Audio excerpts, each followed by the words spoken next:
All right. I'm sorry. Actually live? Yeah. All right, let's try to watch the profanity a little bit if possible.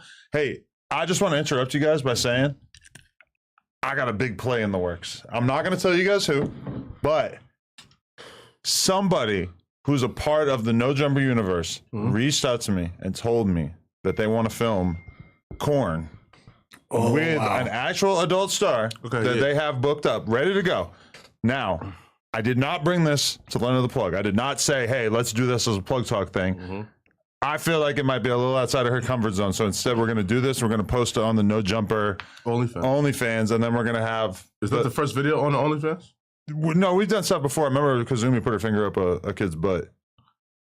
Wow. Okay, but I feel like it's super inactive, right? Like, y'all haven't posted... We haven't posted anything in years. Okay. I mean, like, we probably posted some stuff, but like maybe just some boobs or whatever. But either way, you guys don't know who it is. I know who it is. It's pretty hilarious. Okay, yeah, okay. Can I like, I'm gonna write it down? I know who it is too. You do? Yeah. Can I write it down? Nobody say who it is, but I'm gonna show Brandon as well. Will I get fired on my first day of not being employed? Are you excited to see this person bang? No. We all know. Okay. I am actually. I'm very excited. I mean, he says he got a thing. Because there was a point where he was banging, but he's still banging. He bangs. He was banging. He bangs his hood. No, and if you go to like his secret and Instagram, he has like something that looks like a girl who does that type of stuff on there. So I just assume he was always doing it. I don't think he's ever done anything on probably iPhone or whatever, but like definitely not like with a real. You guys do realize that once you gave away that it's a male, interest just dropped immediately. But he has a woman that he's going to do what he's going to do with. So is she the star? Yes. I mean, her and him. It's a 50-50 deal. But he also just mentioned that he might bring another girl as well, which for me, that sounds good because... Can you just bring Brandy Sherry for me? That's a different thing.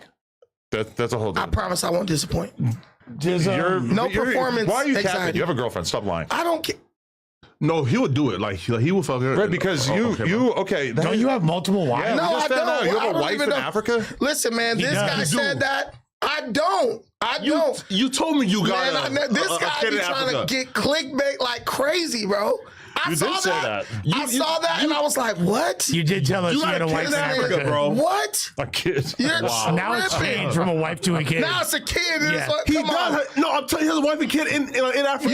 You know, my wife is gonna kill me if she sees some shit like that. Like, bro, a secret family in Africa. That's crazy. Probably be kind of easy to keep a secret. Nah, I mean, shit. There's people, black people in Africa now, so it ain't. Wait, you said your wife's not supposed to be on air. Okay. Wait, you said your wife's gonna kill you? No, I don't know. He has a beautiful wife in Africa. She's gorgeous. I lied. You don't have the wife and kids. We know this dude's lying, but it's okay. I mean, in Africa, we understand content brain. You should do that for a YouTube video. What? I started a second family in Africa. No, what you mean? You already got one. He literally told me this, by the way. But no, he literally told me this, by the way. But you'd be like a hero in the red pill circles. You would be like a hero. I don't actually know why, but like they would probably think it was pretty cool. Listen, I have one wife. One. That's it. Okay. And you met her.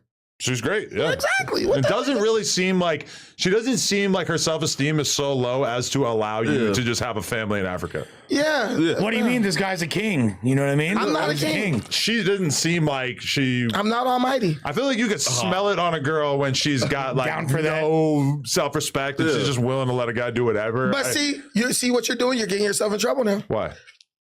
She has no self-respect and she's willing to let a guy do whatever. That's what I would think of her if she was. At this point. No, that is what I would think of her if she was. But you're getting yourself in trouble right now. You're gonna have a conversation when you get home because it's like.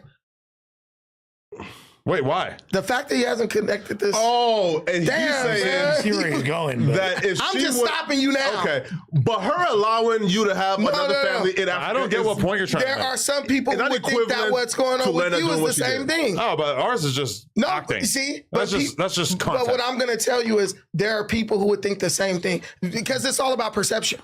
My thing is time. You know, I could film a scene with another girl. It takes 5 minutes. Right. No, it takes 45 minutes. But it's if there's somebody in Africa, how much time am I giving them? Having a whole family is way more involved. Like you need to be like emotionally involved. But I'm here. So I'm here with y'all. So what time am I? Yeah, what are you doing? You're doing at 4 in the morning to hop on FaceTime for a little while? I couldn't do that. Listen, I couldn't do something insane. like that with a clear conscience. Oh my God, man! Right. I couldn't do something like that with a clear I conscience. mean, I feel like there is a need for us to just learn more about Brandon now because you have really a lot of people are saying that you are here to destroy No Jumper from the inside. Agent of Chaos. Yeah, and that I had the same allegations. And you've already defeated one beloved host. You've already managed to make one man lose his job, and you're sort of reveling in it now.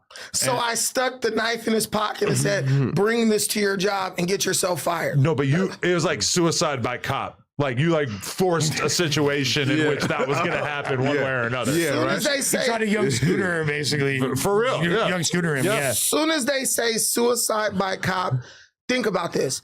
I was the one who continuously said, let's just get back to the topics. I literally gave this guy every opportunity. Don't resist. Am I wrong?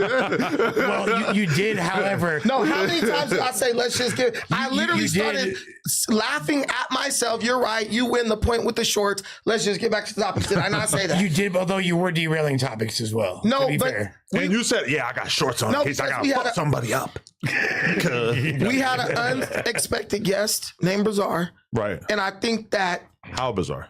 I think that Bizarre being there unexpectedly overrides your obsession with Sharp.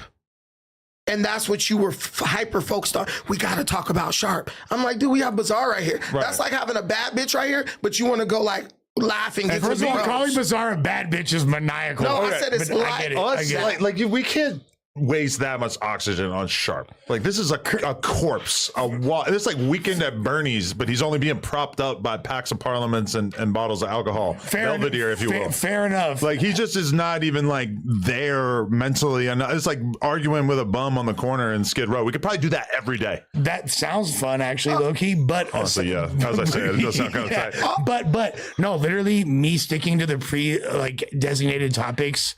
regardless, if Sharp is on the list, that's what we're supposed to talk about. I don't know. Wait. But sorry. Did we ever talk about Sharp beating up the girl in the video that came out? Because I think that was over the weekend. Oh, that did get addressed on the show. Yeah, what news? Okay. He got addressed on the news. He called in and talked about it. Oh, yeah, he did. All right, I saw that clip. Yeah, my bad. But regardless, yes, despite that, Brandon was trying to get back to the topic. Right. Yeah, despite and he did say he's not going to advocate for suspect to lose his job, because that was the only thing I asked him was, hey, bro, if No Jumper do what No Jumper do, let them do it on their own. Don't ask for this. No, okay. This is the tea. This is the tea that we got to get to. So I'm going to do content with Whack later today. The eve of you getting into the confrontation with suspect in which he pulled out his sword and whatnot. Was it really a Swiss Army knife? Because that's funny. He pulled out Excalibur. He literally pulled it out and started trying to unfold it. Glass, why do you lie? You know you saw that. I did not see the knife. You're such a liar. I wouldn't necessarily believe it if you were the only one saying it, but the security guard said it. I'm not saying he didn't have one it. thing I don't do, I don't lie on the internet. I don't get on the internet and be like, I'm just going to lie. This, and plus that's a serious accusation. Okay. And if he didn't have it, and Hefe said he's seen it too. He probably would have got killed by me because I had him. He was screaming. So after the spit, you were determined, I was on him. I was literally the security. First of all, he's way too small. He wasn't able to control us both. So he said, pretty hard. He said, "Let me control the person I can control." And he rammed suspect up against. So we need to have more of a Goliath doing security for your next altercation. You gotta get some Samoans. I'm not gonna have another altercation. But the thing is, when you spit, Crib-Mac's the only Samoan I know. I don't think Crib-Mac's gonna be so crazy as to try to spit on me. No. Tone was part Samoan. Okay. Yeah, that's stupid. Crib-Mac never did anything. He never threatened anybody, really. He was pretty chill as far as being here. He would just talk shit about you in office. But to be fair, he wouldn't know what the hell to think. But Crib-Mac was never put in a situation where all of a sudden he's across from Munchie or he's across from somebody he don't get along with. We never had Crib-Mac in any kind of problematic scenario. Can I tell you guys, the issue is this, and Suspect admitted it last night on his stream. By the way, go watch that. He needs the money. But he said,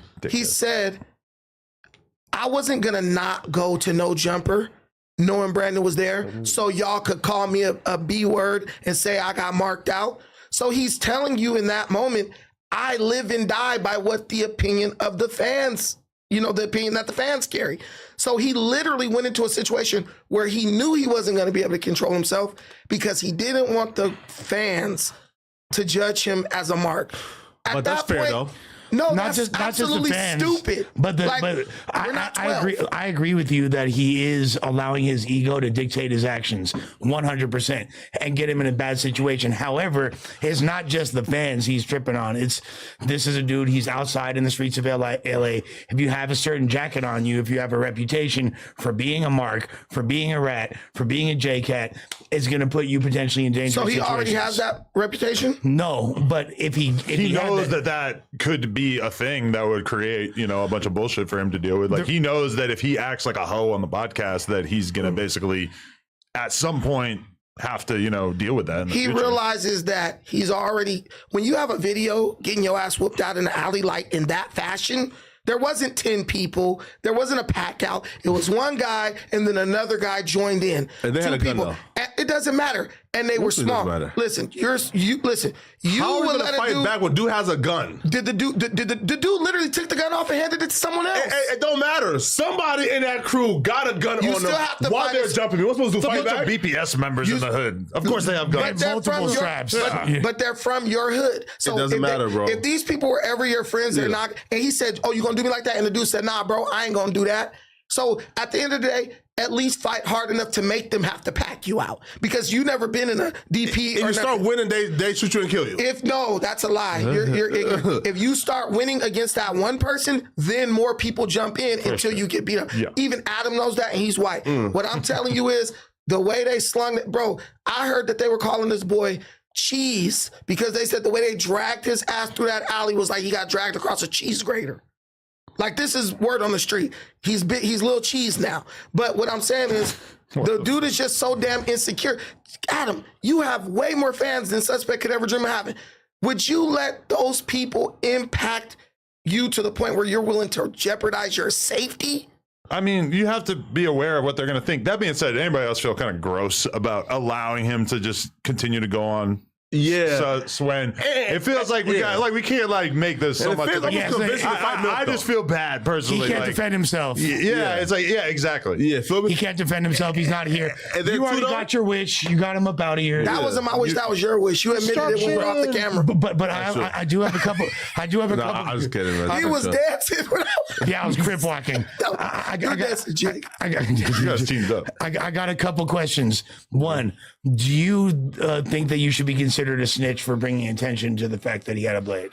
But no, he wasn't the first one though. And bro, are you his fucking lawyer? Chill out, Rosenberg. I didn't ask you the question. And Hefe said he got it out first. So and you don't like Aunt Hefe, and now you're trying to further slime him out. This is about Brandon right now. I put him in the group chat with Aunt Hefe, and you were talking to him without saving the number for weeks, thinking it was Munchie. So it turns out you actually do get along with Aunt Hefe. No, he's pissed about that. And also too, bro. Like I would listen. He's pissed. If if we didn't grow like a new sense of like a brotherhood recently, I would have been more pissed than I actually was. We just put him in the group chat. I didn't say who it was, but I think that we were talking about Ant right before I added him, but then you didn't notice. You literally said, I'm about to add Ant to the group chat. I said, I'm adding Ant to the group chat. You just didn't notice. If I would have said something in that group chat, you could have left. No. Again, could have pulled a sharp. No, again, or a sus. Both of you habitually leave the chat. If I would have said something in that group chat, just talking to the homies, not knowing that, like outsiders there, that would have been kind of fucked up. What are we worried about Aunt Hefe doing in terms of airing you out in the streets? I don't think we have to worry about that. I don't think we talk about anything in the group chat that is something. We've been talking about a lot. Now I know not to even mention nothing. The thing why are you acting like you have such a serious beef with Aunt Hefe when he's made it clear that he doesn't give a shit and he thinks this is stupid? Yeah, why do you? What is the dislike? He's the one who did a decade in prison. He's the one who's actually part of a gang. It feels like if he wants to be cool, you should just be like, okay, cool, no, bro. Water under the bridge. He never threatened you. He never made some big thing with you. Again, some people, they go with I'm gonna make content to try to get, in the fold, and they use that to parlay that into a jumper shit. I'm saying, I'm just not, again, I asked you, say, hey, bro, bring him on the Tuesday show. So I actually suggested that he be on the Tuesday show, so I have no problem with that. I'm just saying I have no interest in ever being cool friends, right? With him. Yeah, he's just Something on. obviously happened. What was his grave sin that puts him in that category for you? One, when you make a video talking shit about me out the blue, to me, one, it sounds like cloud chasing, and I feel like he was like put up to it by his quote unquote YouTube manager, who's also a bitch who done ran a bunch of slander and fake pedophile paperwork on me. So I just group all them niggas in like the same category, and it's fuck them. You feel me? So like, you feel me? So is he managed by Drea? This man just lied on me on camera, and now he mad about somebody lying on him. Yeah, feel me? Hey, You feel me? So this is why. Who else do you hate as a result of that? ODM. He's part of that organization, right? Name. I don't know. Bro, I don't know those people, but I'm saying though, Rich just Trapper. knowing like the history of She like, manages him? She was. Oh, wow. So she realized what a liability. so these people created fake That's paperwork his on me. bosom buddy. They're No, on wait live. a minute. Yeah, what's up with your Wait a friendship with minute. Rich Trapper, What's bro? up Can with you? You're a mark. you Rich explain Trapper that? was in this guy's hood. No, he was La not. Cienega and 18th Street. Is No, he that or was is not. that not your hood? No, but that's Is not that the way. or is not that your No, hood? that's not my so hood. that you don't got no connection to that place. La Cienega in 18? In 18. No. You don't got no connection to that No. place. Well, from what? Wait. No, some people want to talk about me. No, bro, but yeah, he's retired, a bro. Let's move on with bro. Oh, we can't. No, We can't talk about this guy was eating a burrito in your hood. Nah, the bro, he's a code bum. That's Come on, not bro. my Why do I have to adopt your opinion? Yeah, why are you trying to do? You're trying to blacklist everybody. No, bro, listen, bro. This man just lied and said I have a family in Africa, but there's some shit we don't talk about. Nobody's, bro, on the show. Yeah, nah, bro. Like, listen, bro. Those dudes are bums. Can you just give me this one? Can you just give me this one? Never bring it up again. Fine, all right. Oh my Can I God. bring up this? Quick statement. Give me this one. Give me this one. All right, Okay, since you lied on me. But look, this dude was eating a burrito in your hood. That's not my hood. Bro, you were on live talking about why is he in my hood yesterday. What? You didn't talk about Rich Trapper on your No. live yesterday. Who went to your No. Rich Trapper. He was eating a burrito, swinging his feet. Hand to God, I Lush, have I'm in your no hood. clue what this guy is talking about. The idea that you Like- even have a hood is kind of funny because you just seem Like, like you have lived He everywhere. was calling you out, So bro. many But that's lives. that's nowhere near where I live, and that's not near But my he hood. was literally And he's calling the you famous out. guy Like, too, though. Like he's not gonna How am I supposed to know? what the PR Bro, say. that, Adam, I don't understand this. Anything that's said about me, I got to answer for that. When suspect is saying this nigga's incident. Well, this where's your black and white? Where's the receipts of Lush saying this? Dude, If it's he- on denying video. it. literally It's on this did video. not happen. Did you do live yesterday? I did a live yesterday. That's the receipts. That's the receipts. How do I know? So I just made this up. I don't know. I just made this You up. probably watched the other guys I live, right? watched your live, Bro, I And you, literally so you're gonna did- sit here and say you never mentioned Rich Trapper at all. If anything, now I might have responded to a hold on, what chill the out, bro. truth? Chill out. Eating a burrito in the I hood might is have different. responded That's to very specific. someone said, why is Rich Trapper in your hood? And I said, yeah, Rich Trapper's in my hood. That's like an absurd statement. And apparently he wasn't. But a Mexican restaurant in Western Los Angeles. he went to I a didn't even burrito know. stand. He went to a burrito stand. I didn't even know bros in the city, much less my hood. Bro, And he's not. I just said this. This dude totally denied it, then just admitted everything I said. I literally did not. Like, I literally responded to a comment on the stream and was like, yeah, but he's and I happy as thought it was fuck a right now joke. that like that people who actually I thought it was matter a are even joke. mentioning him. You feel me? But that's You feel me? also not my hood. But Bro, hope you yeah. enjoyed the No, burrito. you guys will sit up and say stuff like, oh, it's not fair to suspect. He's not here to defend himself. But then you guys will like punch down, not you specifically, but then you guys will punch down on people and then just say, they're nobodies, don't talk about it. Honestly, I give every man a chance. Like if you rehired suspect, I would not have a problem with that. As long as he showed that he took accountability and showed some growth as a human being. I think that the main thing is that there's a legion of bums out there. Now, some of them make content about us and they're cool and they're objective and they make interesting commentary, whatever. I accept that. Some people, though, are just bottom feeding losers who just like try to interject themselves into everything that we have going on here. And it's so sad and pathetic. And I think that if anything, the reason why Flacco was trying to silence the conversation about Rich Trapper is because he epitomizes that. He is the definition of a bottom feeding loser who just basically sits around watching this shit and then making inflammatory titles and lying and just making up bullshit, etc. So I feel like that's a big part of why we look at him he has as less a loser. credibility But you than must any admit other he's person. a talented guy. I do not feel in any way tempted to say that. Yeah. Okay, so I have to mention this. Quick shout out to our sponsor, Everything 420, the ultimate one-stop shop for all things smoking. They've got everything that you will ever need: glass, vapes, flowers, edibles, even shrooms, if that's your lane. So go check out the E420 app. It is so easy to use. You just scroll and you're stocked with all the goodies that you would ever want. And also, they've got a $4.20 section where you can literally get an entire setup for cheap.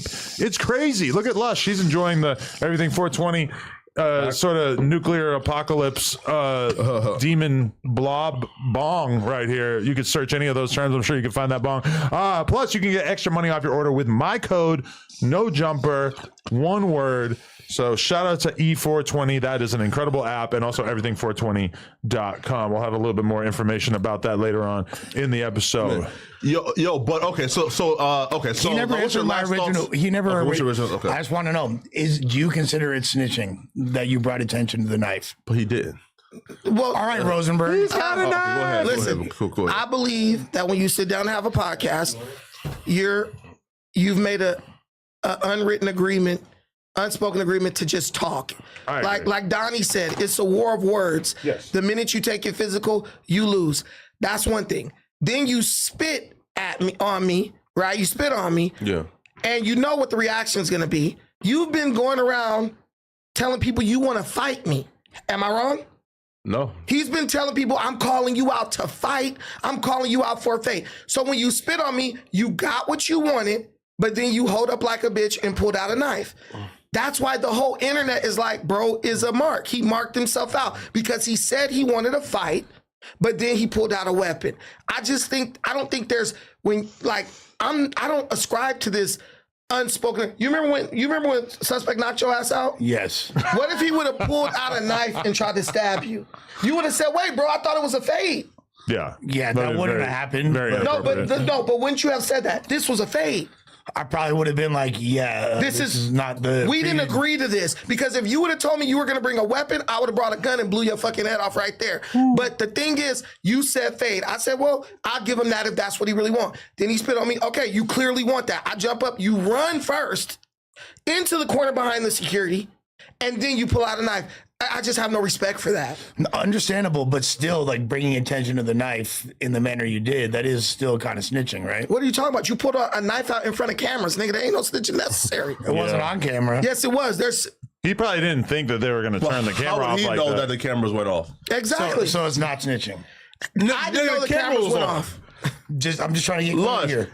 The man was Adam pulls out a gun right now, and I said, "What the fuck? You got a gun? That's snitching? Yeah. That's if you off to the side, nigga. It's cameras. Example. Like when Milk 7-4 came to No Jumper that one day, like outside the building. Outside the building. So there was no cameras there. Right. Well, he had someone filming. He had someone filming. Yeah. AD came out, allegedly had Blick on him. You feel me? He said, turn the camera off because he had Blick, right?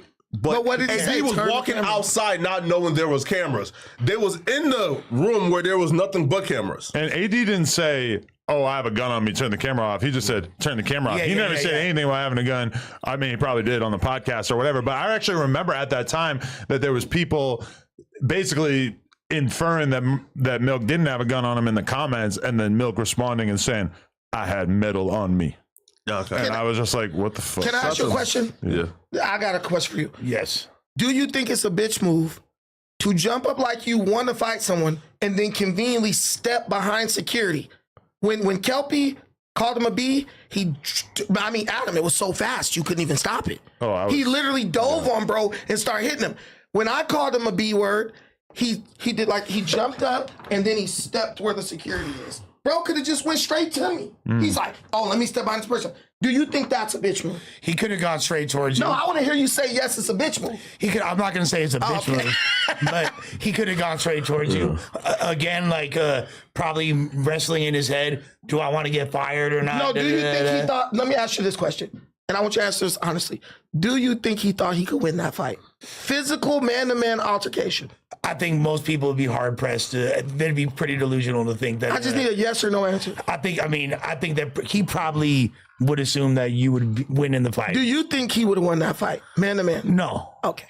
one-on-one, I don't think he would have. But I rest my case, Diddy. But I still think that it was snitching. Regardless, I think that you brought a little bit too much attention to it. And from now on, your name will be King Teller. King Teller? I think it's snitching. Lunch is the snitch police now? Lunch the one who sort of dictates what snitching I'll write a statement, then you can call me Penn and Teller. Okay, that's a bar. Would you get in the No Jumper Cypher? He said he would. Sure, why not? Yeah. Oh my God, we got a funny cast right now. Yeah, amazing. Would you do it again? Bro, listen, bro. Like, we should do like a free Brick Baby cipher. You did. That's what I'm saying. Ooh. It's been a while, but you did 2 hard verses on the No Jumper Cypher, and then the What Would Vaughn Do, and then you just retired. Yeah, Thriller was the last appearance. You left the game wondering what was going on. Yeah. Come on, man. Listen, man. He think you Jay Electronica. But we throw Ann Hefe is a good rapper, and Munchie B's a good rapper. Oh, actually, we have a hard side for I'm not rapping with him, man. Cut it out, man. Why do you keep entertaining this fake beef with? Hey, bro, I don't have beef with Ann at all. You should be so happy and thankful that he's down to squash it. Bro, I've already. He says there was nothing. Nigga, there is no beef. Yeah, but you saying that you wouldn't get on camera with him is no, beef. I'm not doing it. I'm not doing it. Can I say that this? camp is completely like, I'm talking about when that camp, again, is no beef, but that camp is just completely, if you work for that bitch, I'm completely done with you. Wow. I thought you was okay with her like a month ago. Who? No. Yeah?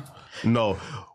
Again, a guy that I consider a strong mentor called me and said, yo, just let her go. I said, okay, I got you. But then she came out and started attacking me. So I said, okay, now it's fucking. Because again, I gave her the benefit of the doubt the first time because Gorilla Hebrew is a guy who I respect and consider like one of the most powerful men ever. So I said, okay, powerful man ever. What a crazy description. Oh, shout out to Gorilla Hebrew. Wait, shout out to Gorilla Hebrew. He has beef with you. No, he doesn't. Because you've been going around and telling people you were undefeated. And he said, hold on, Brandon. I watched you that first debate because you said, yo, I'm 2-0. And he said, hold on. So, like, you don't count an art debate as a debate? Nice attempt at segueing, motherfucker. No, he said it on his live stream. We're on Ann Hefe right now. Listen, you're not throwing something. How he 2-0? Can I ask you a question? No, it's like digging a fucking hole with you. I'm over here winning battles for big fat black dudes, and you're just digging us a deeper hole. Well, how's it a deeper hole? Because you, Flacco, a lot of this stuff that's going on, even with Suspect, is because you should have beat this nigga's ass 2 years ago, but you didn't. So now he thinks when he sees why should he have beat up Suspect? Dude, I've been researching. I'm watching videos where he's calling you a mark, you this, you that. I'm like, Suspect, you let this man build up his Jala, look, you let this man build up his confidence on you. So now he sees a big black dude who's like your height. He thinks I could treat him like that. So I'm cleaning up your message, bro. Stop making them. You need to make peace with Ann Hefe. I told him to invite. Well, sorry, I told him to invite Hefe. That's how you know. I have no issues with it. I say, yo, bring him on the news. I feel like he's talented. Just keep him the fuck away from me. You're being passive aggressive right now. Again, right, Paul, before he even knew that we had issues, I told him, you don't have issues. No, I'm saying like we don't like each other, right? But Ann Hefe has no issue with you. You have an issue with him. He literally said, I'm not the op. It's one-sided. Again, there's no beef. I just won't do content with him. But I asked, bro. Again, I asked them to bring him on because I feel like he'll be a great addition to the jumper. Will you accept him into your fat black guy club? Who? Yeah. Is he not fat enough? Is he fat enough? Man, I love Ann Hefe. Can AD join? Yeah, AD's more of an AD is cool with my sister, so I mean, I guess. But dude, AD might be too fat. Guess his sister. You wouldn't be able to guess. Like literal sister? Yeah, guess. I don't know. You mentioned her before. She's part of the Ace Boys Worldwide crew. What's her name? Fucking the one. I forget her name. Okay. The one that dated House Phone? No, Illa's not. No. Tell you him. said, who's the other ones? Yaya. Nah, man. Oh, she was hot. Remember her? What the fuck happened to her? Well, you call his sister hot too. Heather? Short, light skin, spicy. I gonna lie, y'all two are both spicy people. My knowledge of the Ace Boys girls world is not nearly as in depth as you probably think. She destroyed Smack, and y'all talked about her and on this podcast. She roasted Smack? I'm gonna look at the comments. I'm gonna look at the comments. I think you like my sister. Clearly. Duh. At some point, though, But now she from like the homie. Listen. Once I found out and who like her boyfriend was, I said I don't want no smoke. That made you want her more. I'm like, yes. I'm not gonna lie, Brandon, you're actually like up right now in the score. Like you're really. There's a lot of W's on the board. You're kind of like the King Von of this scene. King Von is crazy. Yeah, now you're glazing. No, watch. No, because he's been taking out systematically everybody on the squad. You feel me? One by one. I think he's got you in his crosshairs now. Oh, for sure. And here's the thing that pretty soon it's just gonna be me and him. This what caught me slipping, right? Mm-hmm. This fool is so slick. He told me, "Hey, I really want to see Suspect win. I actually believe in Suspect." Wow. He pulled this card too. This is how cold this guy is. That was true. He said, as a black man, Suspect is a black man. I want to see him do well. I want to see him in position to show how smart he is. And I believe that he's better than all that shit. So I really just want to bring him on, do a debate with him in a positive way. I want to highlight his intelligence. True or not true? 1,000% true. But that is why when we were in the room, I literally said, he's making jokes about my shorts. I said, you right. You got me on the shorts. Can we get back to topics? I literally tried to steer it towards the positive. You were being a little bitch and wouldn't say, hey, we not doing that. Viral, wait. What'd you call me? Exactly. See, but you see how, and if he was like, you're acting like a bitch right now, I'm not going to jump up and pull out a knife, bro. And that's what I'm trying to say. Your name is Bucci Bear. I mean, it's like already implied. You guys call me Bucci Bear. You guys said stuff about me. Listen, I could probably get up and kill everybody in this room right now. I'm not going to try to do that because it's not that serious. No, for sure. I know what you're going to bring up, but all right, this is one thing I want to sort out. And I love that, like, because of all the drama that you've instituted, we've basically this is what the ops do. They sit around and they like talk about all their little internal drama. Like, ooh, you don't like him. You don't like him. Ha ha. No, I don't like him. No, I like him. Like, this is like literally what they do. You know this. But you're not wrong. I don't mind. I thought they talked about us more. As long as this is like low hanging fruit and it's there and it's easy, that why not? Well, let's let it run its course. But anyway, Whack.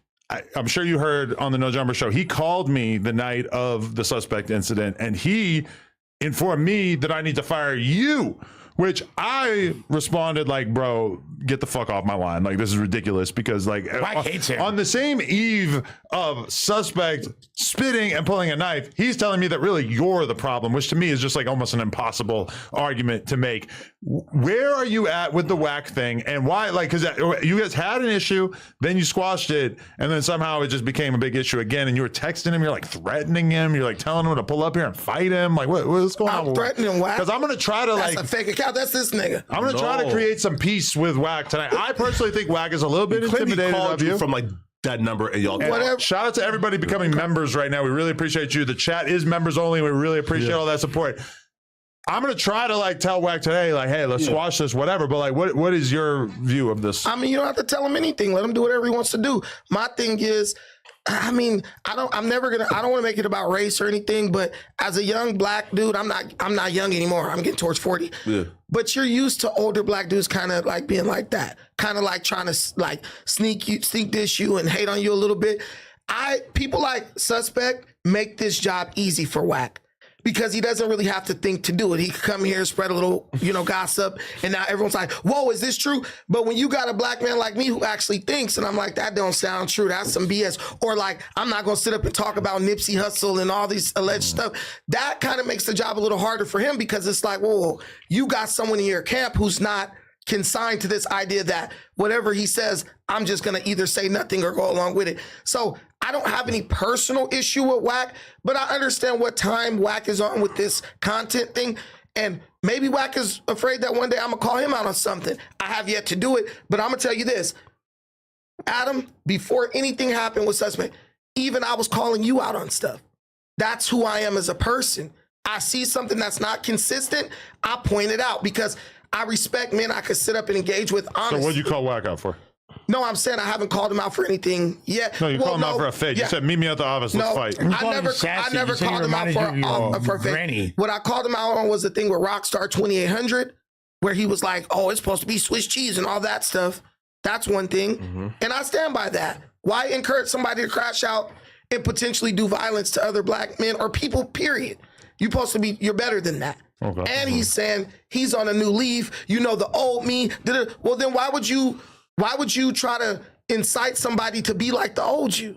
You've made a commitment that you're leaving that behind, but then you're encouraging someone to do that in their younger years. I just didn't like that. But we made peace after that. So as far as I know, me and Wack are cool because we sat. I mean, we didn't sit. We talked on the phone.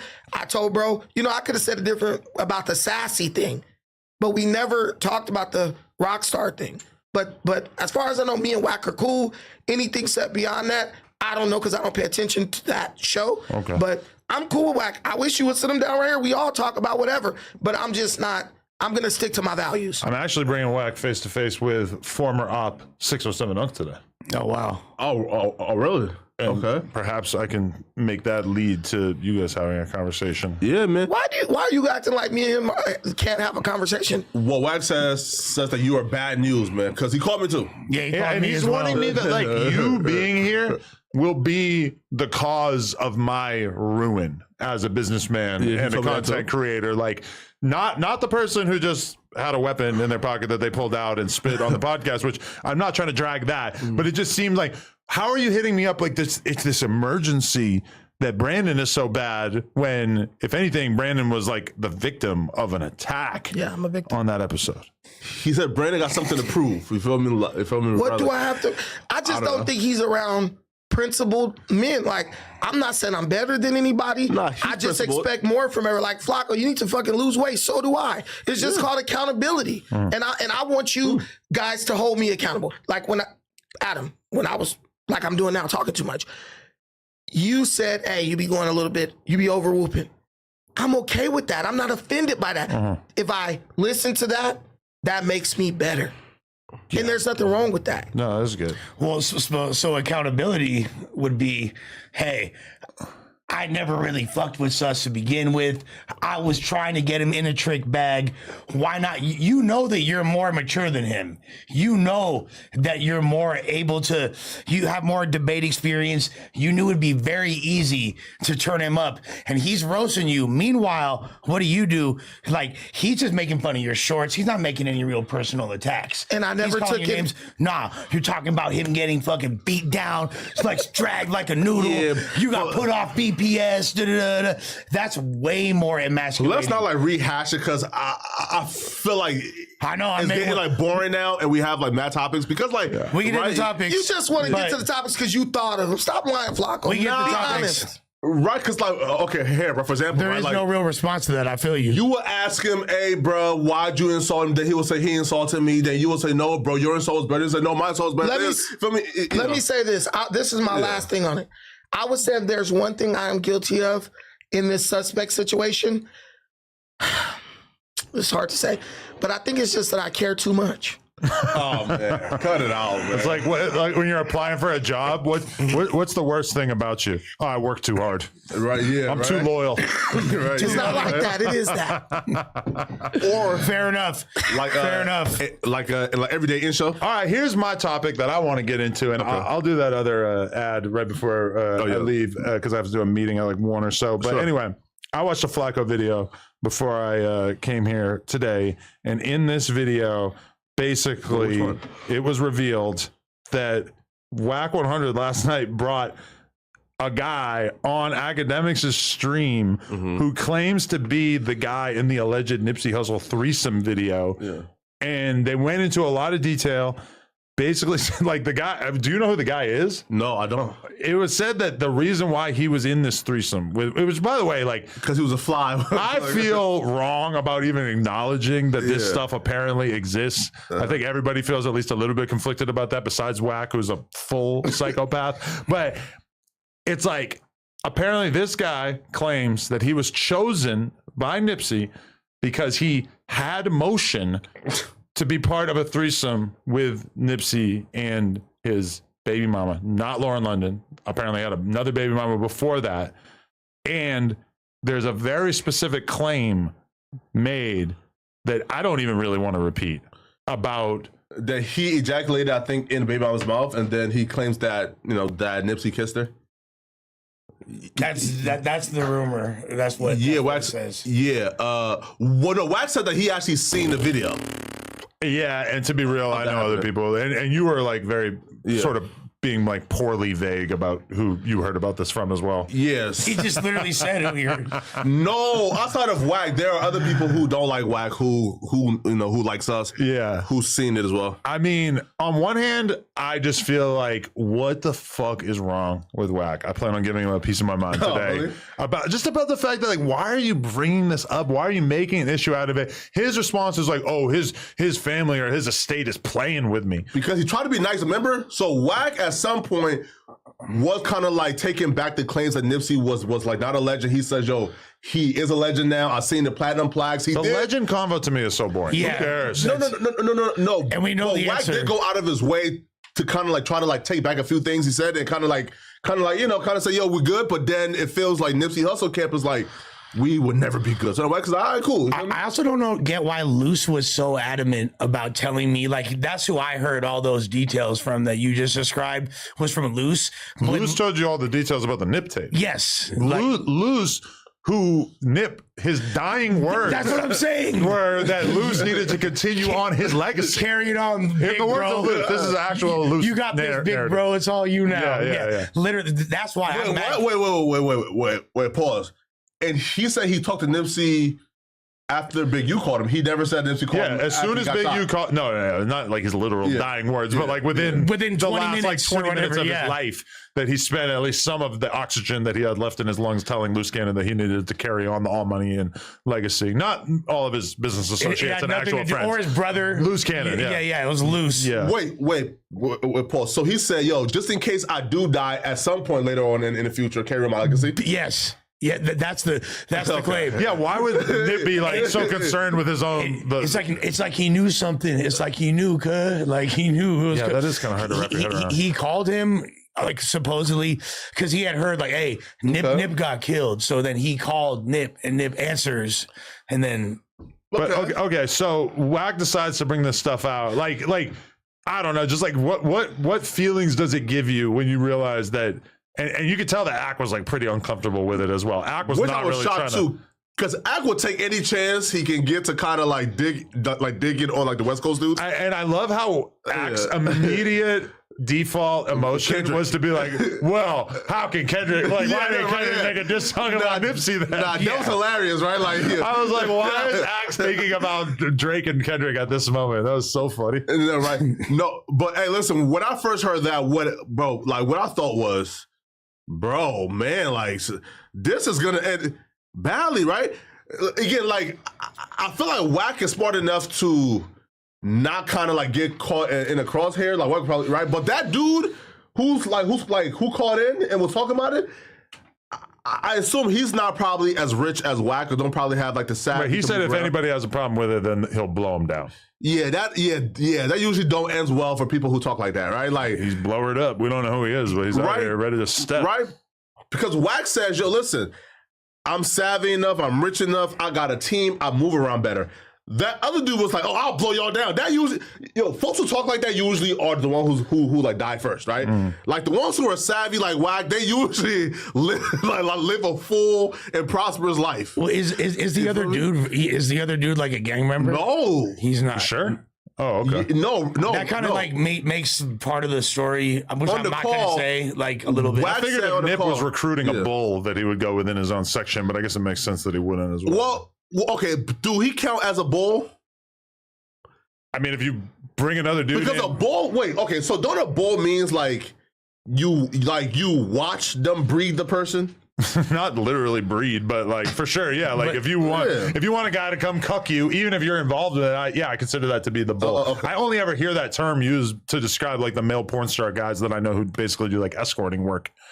But I don't know. I mean, like, I guess like nobody here is necessarily like the expert that will have brave enough to talk about it. Well, more so like to ask the question of like, what does this revelation, if you want to call it that, do to Nip's legacy? Like, how important is this to people? Like, how is this going to change how he's viewed? Are they going to stop having murals up for him and shit? Like, to a certain extent, I feel like this is such ugly content that like most people are just not really going to be paying attention to this. They're going to block it out, cover their ears. No, hell no. Again, and here's why. So in terms of Nipsey Hussle's musical legacy to hip hop fans, it's not really going to do anything.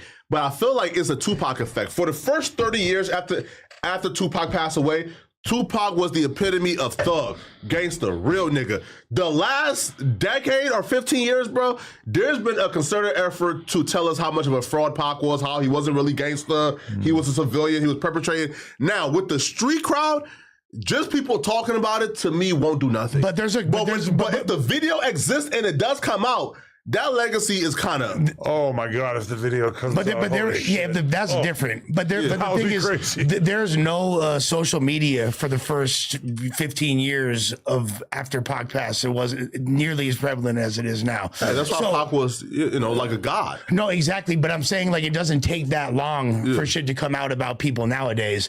Like the chinks in Pac's armor would have been a lot more obvious. And if you ask a lot of people from Compton and Watts, particularly Crips, they already looked at Pac as a fraud for a long ass time. You know what I mean? Like they didn't have a voice to speak about it. Hence G Malone's song. This is all connected to the Nipsey situation, right? What? This is all we're comparing the Pac. Yeah, to the Nipsey the thing with that is this.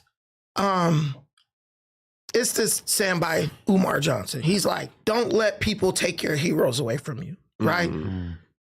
The day Wack does a quarter as much good for the hood as Nipsey did, then I'll listen to what he has to say about Nipsey. For which hood, though? Like for any hood.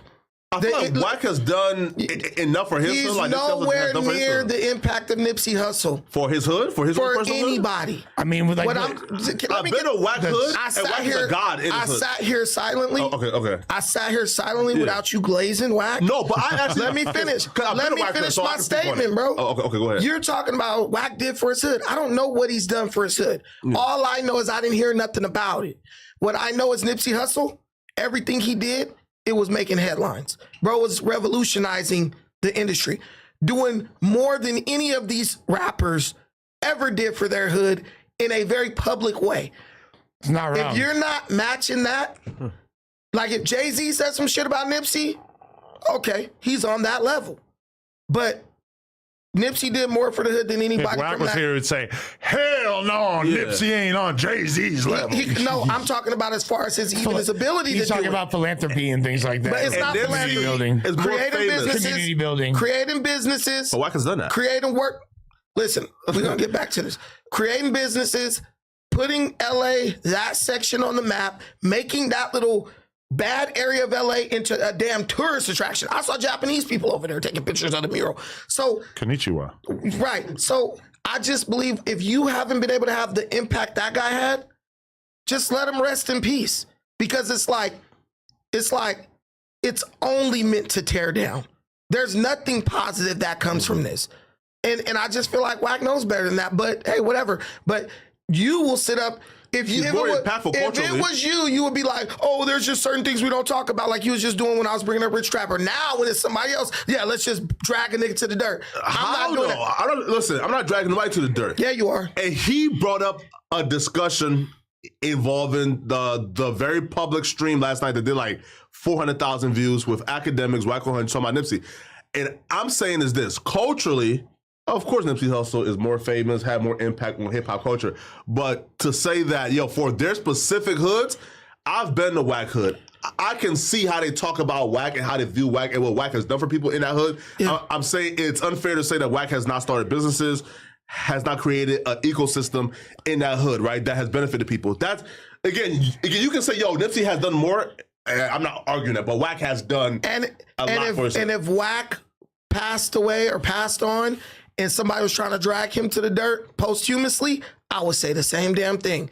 Hey, if you ain't on bro level doing that as much as he's done for people, just let him rest in peace. I think the biggest difference is that like we're used to celebrities getting tons of bad publicity and then still being famous or whatever. Wack has got like more bad publicity than almost anybody ever. And meanwhile, on the other hand, Nipsey, during his life, really, we almost never saw anything bad said about him. The worst that you could say about him was what he had a temper. He fucking spazzed out on some security guards and paparazzi over the years, you know. Whereas Nipsey was very much able to maintain an aura and an image of him being this very like pure saint-like rapper, even though he was obviously involved with the bullshit and everything when he was younger. But that being said, I think it's very off-putting to a lot of people that bad things, smut, etc. Well, not really smut, but like, because that's one interesting thing that they say about it is that Nipsey allegedly wasn't really trying to hide this part of his life that much, that he was into some stuff that was a little freaky. Well, I mean, like, this was after he was famous. Why did this guy come out now and talking about this? Because on Danza Project, a lot of people was calling Wack a liar for saying the tape existed. So Wack said, okay, well, you're calling me a liar? Okay, hey, talk about it. But why put that stuff out there, which is it's going to feel like a direct attack on Nipsey and his estate and his friends and his family, when the only person that said that it wasn't true was Danza, who's a random ass podcaster in Miami that doesn't speak for the estate or anything. And keep in mind, Wack putting out all this information comes freshly on the heels of Wack also spreading the narrative that Laura London was probably getting piped down by Diddy, which is like, at a certain point, it just appears that you are very vested and interested in spreading negative information about a dead man who didn't do anything to you. You didn't know him. You didn't have anything to do with him. And you didn't say shit about him while he was alive, which granted, you probably didn't know about any of this stuff. Isn't it kind of like his way to also be like, fuck you to Big U some more? Because hell no, Big U was not an enemy. I know that Big U and Nipsey had like a contentious relationship like towards the end, but also that was at one point Big U's artist. That was like his shining diamond of pride. I don't think Big U could care less about Nipsey, bro. Like, right? Like, Big, you ain't worried about that right now, but getting out of jail. Life right now, bro. He don't like. But it's beyond that. It's like trying to tarnish his legacy. It's like throwing dirt on it. You know what I mean? Like, this is a guy. Nipsey is a source of pride for everybody, but particularly for the '60s. And this is kind of like rubbing their face in the dirt. Big U is in jail right now, facing life, bro. That man couldn't give a damn about no YouTube shit. But at the end of the day, if he might be doing life, he actually does care about his legacy, especially in the gangster sense of the word. Who, Big U? I have an important statement to make, though, is that now, like, okay, 2 years ago, when I gained the reputation of being hip hop's biggest cuck, I felt alone. Okay. Fast forward 2 years. Don't say it. The Mount Rushmore of cuckdom in hip hop is well established. Don't say it, Adam. May I be at the top of the list? I don't think so. Okay. I'm putting Diddy and Kanye at the top of the list, and then I'm going to put Nip in fourth because I'm just saying that's the allegations. Hold on, bro. I don't like that it's being put out there. I disavow. I'm just saying we now have I don't count three absolute legends in hip hop and one white culture vulture who objectively should probably be wiped off the face of the earth for even having this conversation. All at least open to the idea of someone banging their wife. I don't believe Nipsey is a cuck. I want to say that. I don't want to die. Have you seen the video? I have not seen the video, but I have talked to people who described the video in depth to me, who offered to show me, and I was like, I'm good. I would say until you see the video, I think you should keep that spot on your Mount Rushmore empty for a Lush. Because I'm smooth. But the thing is, people will say a lot of things, and Adam, because you're someone who's so popular, people will say things just to feel like they're giving you some information, and I know you've experienced that before. So it's like, if Wack got the video, release it. No. No. Listen, I'm telling you right now. No, let's Agent of Chaos. No, let's put it out. Yeah. Instead of talking about it, if you're the person you say you are, and it's because I question the motives. If your intentions are pure, if your motivation is pure, just put it out. No, he's trying to anonymously release it. And that's revenge porn. Yeah. Well, what I'm telling you is, if we're not going to release it, why even bring it up? No, he's stopping it from coming out. How can he stop it? No. Why? 2025, bro. No, the guy specifically is the only one who has it, and Wack has it as well, right? So that guy was trying to find a bag for who wants it. Wack said, no, bro, don't do it. So Wack is the one who's talking him off the edge. So that's the real reason why he's talking, because that's the real answer to my question earlier. Why is this guy bringing it up? He's trying to capitalize off of it. Listen, because I understand why Wack was trying to so this dude is like literally just. You can get a bag for that within like 10 minutes, 10 seconds. And Wack told him, don't do it. What I'm telling you is, you tell someone don't do it, then go publicize it? No, You Hassan Campbell publicized, not him. We didn't know it existed. Wait a minute, bro. We didn't know it existed. Oh, don't do it, but now I'm going to go say this because somebody questioned my validity. Well, No, there's a Hassan video. did it, not him. Well, if he wants a bag for it, this is going to fuck up everything because that's against the law, right? No, sorry. So Wack was never talking about it, but then Wack was telling Hassan Campbell it on the phone on a private conversation. Hassan Campbell recorded the full conversation and then posted it. And that's when folks now started to get at Wack. And Wack is like, hey, whatever I say behind closed doors, I'm going to say publicly. Are you really going to buy this idea that Wack is on the phone with Hassan Campbell and has no clue that he could be being recorded? How often when you're on the phone do you assume you're being recorded? Listen, I never think about that. When Wack called me, he wasn't recording me, but I assumed he was. I mean, if you are dealing with anyone who's ever recorded a phone call, you should assume you're being recorded. Wack was feeling kind of close to Hassan after they did that podcast appearance with Act 6ix9ine and everybody, and I don't think that he was thinking about it as a situation where anybody would have been interested in airing him out. That being said, I have to go do a meeting. Hassan got like a history of recording calls too. Oh, actually, why did Hassan slam him out? I just want to say before I dip, let me show you what came in my latest Everything 420 package. These mini pipes and black and blunt wraps are totally legit. Some of these items are only $4.20, which is really quite spectacular. And that bong over there, Lush, pull that alien bong out again. Why don't you? Alien bong. That bong right there. I've used it like 3 times already, and it is smooth as HE double hockey stick. It's like the best stuff from every smoke shop, just all in one place and way cheaper. And you can use the code NOJUMPER, one word, for extra savings. Don't listen to these two heifers back here. Smoke weed every day and do so with everything420.com or the E420 app. Buy a new bong for permission to speak free. Yourself. Permission to speak freely. Or I can't. You can just speak your Maybe just like do it a little bit later in the conversation before you go on your anti-weed rant. No, I'm not going on an anti-weed rant. What do you want to talk about? The brand, no, because they're paying. The brand is legit. Yeah, shout out to them. All right. I gotta go. Appreciate you guys. Yeah. Agent of chaos. Pure agent of chaos. We can't do no ad read and then talk shit about the brand. No, I wasn't going to talk about the brand, but at least I'm being mindful. Okay, yeah. I know. Yeah. Why you want to sit next to me? No, I'm just joking. Why are you trying to move to A mic? I'll sit here. No, because like I have to wait. I can't even see. So unless you or y'all have to run this, I can't see. So here, go ahead. Who wants it, man? Bucciarelli Sinatra. Who wants it? Here, just put it right here. It's a mouse. Here. So okay. Man, just smoked the pipe. The rat needs to hold the mouse, right? Oh wow! See, man, you call him a rat. Okay, well, it fucks you up. Okay, so have y'all seen the 36hourslater.com that Tory Lanez and his team released today? Okay. Have you seen it? I've seen part of it. Okay. So go ahead. Like, is that first of all, that Megan body cam footage is not new, right? It's okay. So yes, no. So it wasn't public, like the full thing. Meaning, like there's the footage from like the sky. You feel me? Mm-hmm. But like the full footage, and then the body cam from Sean, I think was not played in court because Sean just admitted, I told the police this. Because she clearly in that body cam footage says that it's glass in her foot. And, you seen it? Yeah. No.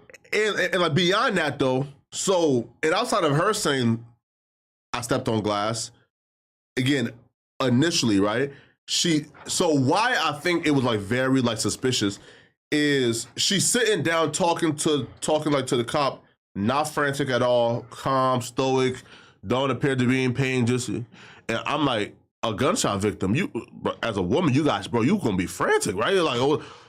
And then two, like not only did like she say I stepped on glass, while she was walking out the car, before she even said anything, the police said, "Oh fuck, she just stepped on glass." I'm stoic. Don't appear to be in pain. Right? And then it's crazy. You feel me? And then when she like, and when the cop like went like towards like the black SUV, they seen like the glass that you know like that she actually stepped on. Why was this not presented? It was presented, but he still got convicted. And that's what they're saying. Crazy. Right? No, but my theory is this, because a gun was shot. Now, when she's in a hospital bed, she says, or she told like the doctor, I stepped on glass the other day and I stepped on glass today as well. My theory is when she stepped on big ass feet, just stepping on all kinds of glass. Well, alleged alcoholic, okay? Well, again, alleged alcoholic. That's crazy. So my theory is when she stepped on glass the other day, she still had cuts, right? Now, when she got into the argument with Kelsey, because they actually showed pictures of Kelsey was torn up. And then there's rap lyrics that was not used in court of Megan Thee Stallion rapping and bragging about fucking up Kelsey, talking about snitch who? Bitch, I ain't tell no police who shot me, right? How a bitch who got her chain snatched still talking. So Megan is rapping and bragging about whooping the shit out of Kelsey. Now, is it out of the realm of possibility a bitch who just got tore the fuck out? Bro, Kelsey's leg got fucking digs in it, scratches in it, cuts, it's crazy, bleeding from her leg.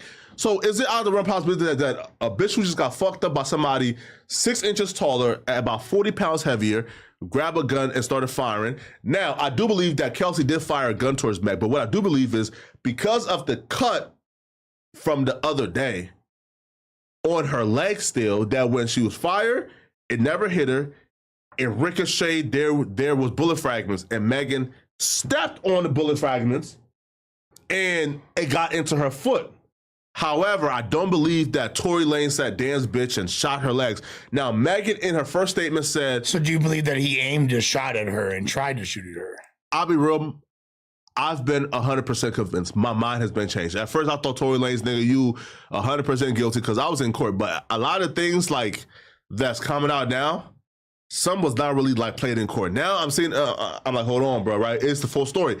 And then, right? So you don't believe he intentionally shot at her? Where did the bullet come from? I don't believe Tory Lanez touched that gun at all. Who shot the gun? I think Kelsey shot the gun, right? Because also, too, the owner of the gun, the identity or the name of who owned the gun has been sealed by the prosecutors. Which is odd. Why would it be sealed?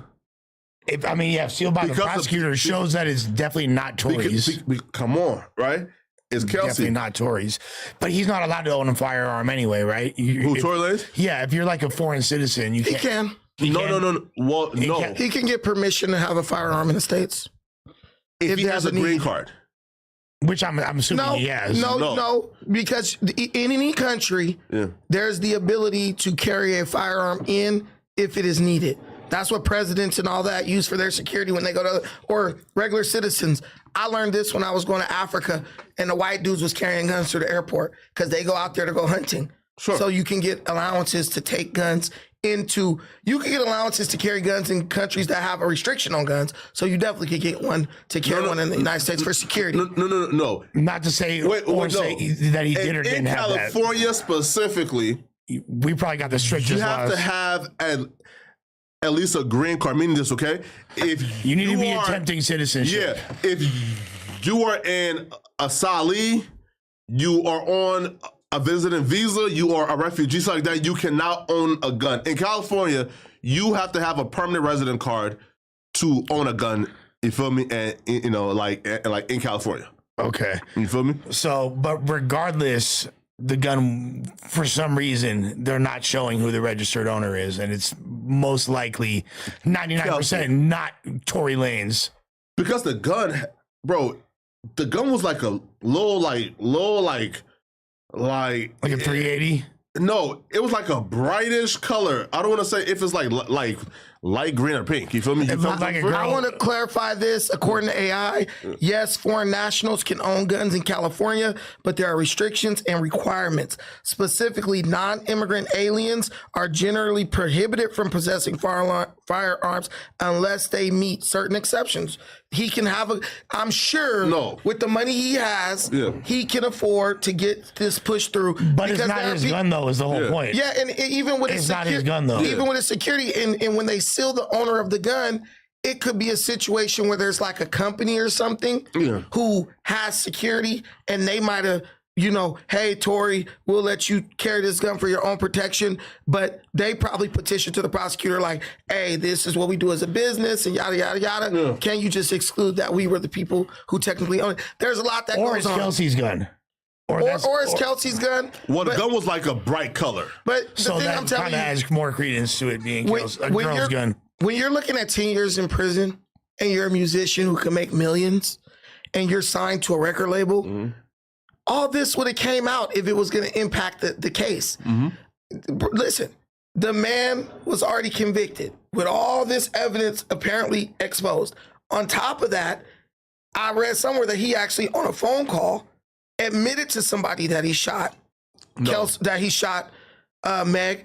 And here's the thing.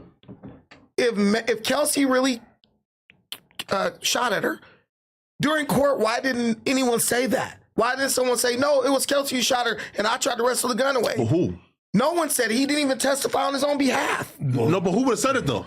He could have said it. No, Tory on the, again, Tory said, I am bound to certain rules and regulations and I'm not allowed to take the stand and say that person shot somebody. Why? Because he don't want to be a snitch, he said, which is man, get the hell out of here. Listen. If two chicks are conspiring against you, lying on you, there's a rule in snitching. Once somebody start lying on you, you have the right to tell on them. Even a hood dude will tell you that. Because it's like this. We rob a spot. You the trigger man. They say, who the trigger man? We might not snitch on you. We might not say, oh, well, he shot. But the minute you try to say it was me or Lush and it was you, we now are absolved of that. And we can say, no. It was him. That's a rule of snitching. Listen, I've brought it up with the Troy Ave and Taxstone situation. Taxstone started telling on Troy Ave first, and everybody said Troy Ave is a rat because Troy Ave said, what? I sat in jail for 3 months when this first happened. I didn't talk. I didn't tell nothing. I get out of jail. You get arrested. And within a month, you write in a letter to the judge like, bro, Troy Ave shot him. Like, why am I here? So people have said, you cannot like out snitch somebody. The problem with two wrongs don't make a right. No, the problem with what you're saying is when you say I ask people. 90% of the people you asked ain't never been in this situation. Well, the other 10% are people who aren't even street people, never been in no crime situation. I'm telling you, and the chat will confirm, if you guys are all caught up in a situation and the person who did the most damage starts trying to put that on you, guess what? It's either don't say nothing at all, or as soon as somebody start talking, we all start talking. That's for civilians' common sense. That's not civilians. You're speaking from a very common sense perspective. That is not a rule just for civilians. It's never on this podcast, a brick has said the exact opposite. Yeah, it's never okay to tell. I have homies that like common literally. Sense, you're right, but the streets is different. I don't care what Brick said. The streets, whoever you think is from the streets saying that is lying to you. Brandon, the minute somebody start telling and lying, then you can tell too. Then it's opened up for everybody to start telling what happened. Not to everybody though. Like when people look at your paperwork, they're gonna still be tripping. Like so, the homie who's been over here hundreds of times, y'all know him. I'm not gonna say his name. He did 15 years in the feds. Okay, right? Yes, 16. I want to say something like that. He got told on by one of his codees, and he could have easily been like put shit on him to lessen the effect, and he didn't. So there's a lot of people that are not going to agree with that. What I'm telling you is the reason that happened was because there were other people involved who did not snitch. Correct. In this situation, every other person involved snitched on Tory. I'll tell you like this. Would I look at Tory differently if he did that? No. Probably not. You bet not. But does that make him a snitch if he gets on the stand and implicates somebody else? They've already snitched on him. It don't matter. And he's the one who stands, especially with this situation where it's like, men versus women types thing, hell no. If two of y'all come together to conspire against me, all I'm gonna do is start telling the truth. It might have been a foolish move on his behalf, but I'm not gonna judge him for his moral compass. In fact, I do respect it in the context of him being who he is. No, look, here's a broader question then. And even if this doesn't work out in Tory's favor in terms of the courts, do you feel like Tory Lanez has successfully swayed the public perception to now people is viewing him as a victim and a martyr, and Megan Thee Stallion as somebody who's, who's this evil, vindictive woman? Because I feel like there was a point in time where the majority of people was like, bro, Tory Lanez, you's a fucked up nigga, bro. Like, you shot. Now, there were some, like the red pill niggas who was awesome. Like this woman is a lie and shit. But right now, do you feel like the public opinion has swayed? Not for most women though. Like if you talk to most women, all the baddies, the bad bitches, they're on Megan's side. More of the women now that's calling out Megan. I'll be real, bro. From my perspective, yeah. Look, at first, I'm not gonna lie. I was kind of like you, Flacco. I was like, this dude seemed guilty. I felt bad for her. You feel me? Gosh darn, how could he do this? This is scandalous. Now I feel bad for Tory. I feel like he's been dragged 100%. Bro, can you go to like the second link? Yo, y'all got the oh, you want me to go to the second link? Yeah, the second link. No, you see, he had no GSR on his hands. No. He had no DNA on the gun. Yeah. And that other bitch they never tested her hands after immunity. Yeah. So look, right? It's obvious. It's obvious. No, wait though. And like, here's the most obvious one too, right? The eyewitness, minutes after it happened, said, I seen the girl get out the passenger side. She had the gun and she shot at the friend after like the altercation happened. Again, according to the guy. So she got out and Meg got out and they was tussling. Mm-hmm. Then Meg like walked off and then Kelsey went back into the vehicle, grabbed a gun and started shooting. And then Tory Lanez came and tried to take it. That guy, Sean Kelly, when he went to court that day, because I was there, the prosecutors took him upstairs. And by the time they came back downstairs, Sean Kelly took the stand and said, I seen Tory Lanez fire 2 shots and Kelsey fired 4. Damn. So he told the police Kelsey was firing the shots. By the time he went upstairs and talked to the prosecutors and came back down, his entire story had changed. So I'm saying, hold on, bro. No gunshot residue. No DNA, and the nigga had a completely different story about the incident that minutes after it happened, he said, I seen a woman shoot. Memory fresh on the scene. I seen a woman shoot, and then took the stand and said, well, she was shooting, but then I seen him shoot like twice too. Does he have GSR on his hand? Who, Tory? No. Yeah. He didn't have GSR on his hand. No. How the fuck did this conviction happen? I'm trying to tell you, Tory was a victim of the Me Too movement, man. I'm telling you, this is all falling under the same umbrella. We have a 2-tier justice system that is skewed in the favor of women. Pretty much whatever women say, they're going to operate based on, it used to be you're innocent until proven guilty. Now it's you're guilty. If a woman accuses you, you're guilty until you could prove yourself innocent, and we still might convict you just on the strength of solidarity with the feminist cult. Tory Lanez, that's what I'm trying to tell you. We live in a different time. This is a different situation. This ain't no hood booger shit. If the truth will set you free in a situation like this, this is literally like saying, no snitching in a grape case. Hell nah. I ain't going down over an obvious lie. Yeah. Bro, it's time to put the bull crap down. Y'all keep trying to judge things by this no snitching crap. Man, fuck no snitching. If you didn't do something, you are a dummy. If you sit up there and do years of your life in prison trying to live up to some loser's expectations, bro. If he was that respectable, he wouldn't be doing crimes with your ass. Also too though, to me, this was a plot from the very top. This was, to me, Gascon is somebody, when he first got elected, a lot of people was feeling these liberal policies. Oh my God, no cash bail for like 95% of crimes? Hold on. A 16-year-old can't be tried as an adult, even if you shoot and kill 2 people? Oh my God, amazing. And then the policy came into effect and niggas began to see, hold on, this nigga here just flocked my crib and he's out the same day? Hold on, he robbed my grandmama and he's out the same day? Hold on, he done stole $20K worth of merchandise from fucking Gucci and he's out the same day? And then guess what? The public began to turn on him, specifically people in these urban environments that are suffering like the consequences of being like very easy and on crime.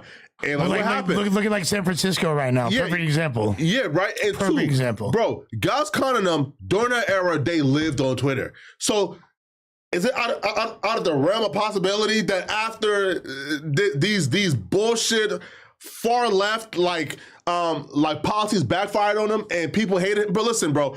Niggas hated him, bro, when there was a fucking recall happening. I think you got a lot of people who are not from California who don't know who Gas Khan is. Oh, okay. Clarify. Okay, yeah, sure. So Gas Khan was the actual DA, right? Yeah. And he's the one that brought charges against Tory. Now, guess what? People thought, okay, so Gas Khan went out of his way to prosecute Tory Lanez and to add that gun enhancement to bury Tory Lanez, thinking that that Megan Thee Stallion fans and black women would now start to support him again because bro, listen, bro, there was a damn recall to get him out of here. And here's how you know. Gas Khan, the same nigga who is the easiest on crime we've ever seen anybody on earth. Bro, listen, dude don't even do gun enhancements for murderers, for violent criminals, lifelong violent criminals. There are cases, bro, where, this person, bro, like he shot like 20 niggas and there was not a gun enhancement. But Tory Lanez in this gray area case shot Megan Thee Stallion, maybe, and Gas Khan was pushing for a gun enhancement to get that 5 years to 10 years. You're sure he had no GSR on his head? Because I don't understand how he could have. How that even got to the fucking courtroom? No, that should have been a DA reject, if anything. No. Here, no, look. And Tory Lanez was initially, we forget, the night that he was booked into jail, he was initially booked for gun possession, not an assault with a deadly firearm, gun possession. And then afterwards, when it probably wasn't even his lick, is the crazy part. Sure, but they found it though on like and like near like in his seat. Possession, yeah. No, they found it near his seat, like under the seat that he was sitting at. So when they find a gun in a car and you're sitting there, it's yours, right? So booked.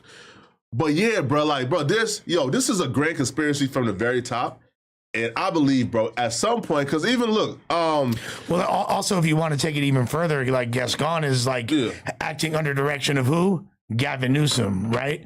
What is Gavin? Not really though, bro. I mean, yeah, 100%. The DA's like but in the largest city in a state in your jurisdiction, you feel me? Yeah, bro. 100%. But Gavin Newsom ain't telling Gascon, hey, yo, Tory Lanez. Huh? We vote. Yeah, exactly. We vote. Our municipality votes. Yeah, for the DA. I mean, you know what I'm saying? I just looked up what was the gender of the jurors.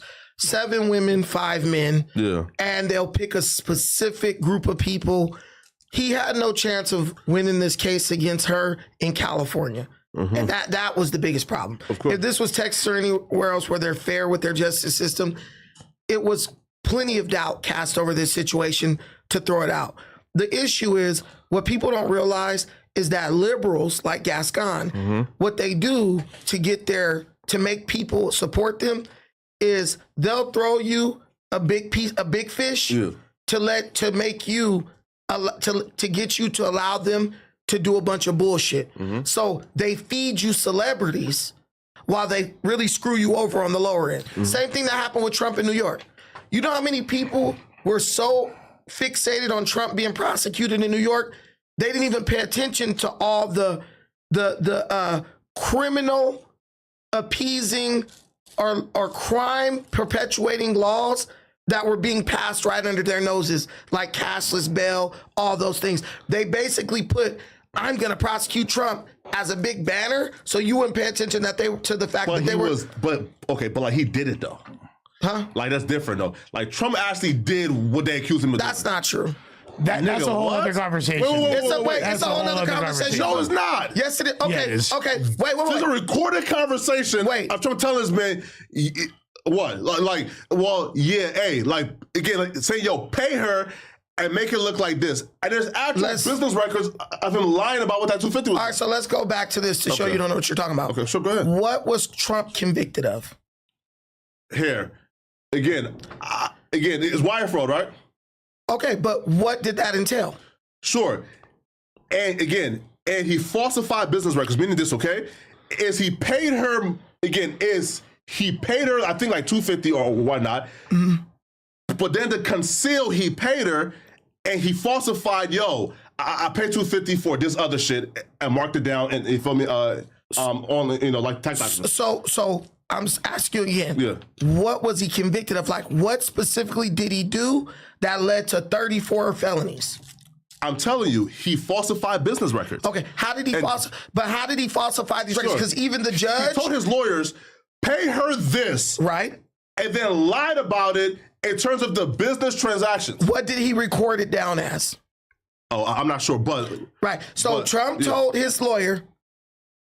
Actually, if you don't know about this, the lawyer paid Stormy Daniels out of his own pocket. Then he charged Trump for what he paid to Stormy Daniels. Then Trump recorded it down as legal expenses. That's exactly what happened. So if your lawyer pays someone and then you reimburse them because he comes and says, hey, because when you're at Trump's level, people make shit go away for you, then they'll come to you like, here's an invoice. I'd handle that. Right. Now, if you make a payment to a lawyer, does that not fall under the category of legal? Cut that out, bro. Wait a minute. Okay, sure. For one, it's not illegal to pay somebody to not say anything. Correct. That's called a non-disclosure. So the lawyer invoiced Trump. Trump paid the lawyer. A lawyer is a legal agent. So if Trump recorded that down as a legal expense, where did Trump lie? Nigga, no, nigga. That doesn't now we go to bullshit. That also doesn't that doesn't constitute as wire fraud either. Give that bitch cash. Explain this to me. Sure. How does a payment to a lawyer not fall under a legal expense? That's all you got to prove to me. And how does that constitute wire fraud? Because the initial payment was to Stormy Daniels. Okay. Right? Again, I'm not buying third-party exchange. Hey, bro, pay her this, I'll pay you back. Nigga, no, nigga. The payment was for this, and y'all lied about what it was so for. Can I ask you a question? Sure. And that's not even liar fraud. That's falsification of like documents. But, wait, listen. Sure. Is it illegal to pay a woman not to tell somebody that you had sex with her? No. Okay, so there's no crime. He literally, whether he paid, his lawyer paid, here's $200 so you don't go ruin my campaign by telling somebody I slept with you. And those NDAs don't work clearly. And I'm not going to pay you directly because I don't want you to have a paper trail back to me. So my lawyer is going to pay you. I'm going to, wait. Say again? I'm not going to pay you directly because I don't want to have a paper trail back to me, right? But it's, right, because this is not that, but that's not illegal. Now you can't lie. So yes, it's not illegal to pay. You lied on a business record. I'm trying to tell you, the lawyer paid her. Sure. Then he reimbursed the lawyer and recorded it as a legal expense. That's literally what it is. Bro, you cannot listen. He's nigga. Melting down. Nigga, no. He's trying to make sense. You're wrong, though. Even the judge couldn't detail what was the crime committed. There are lawyers. Yeah. There is a Harvard. He found guilty of this. There were Harvard lawyers who were Democrats. Sure. Who literally said, "What's the guy's name? Come on, you know him.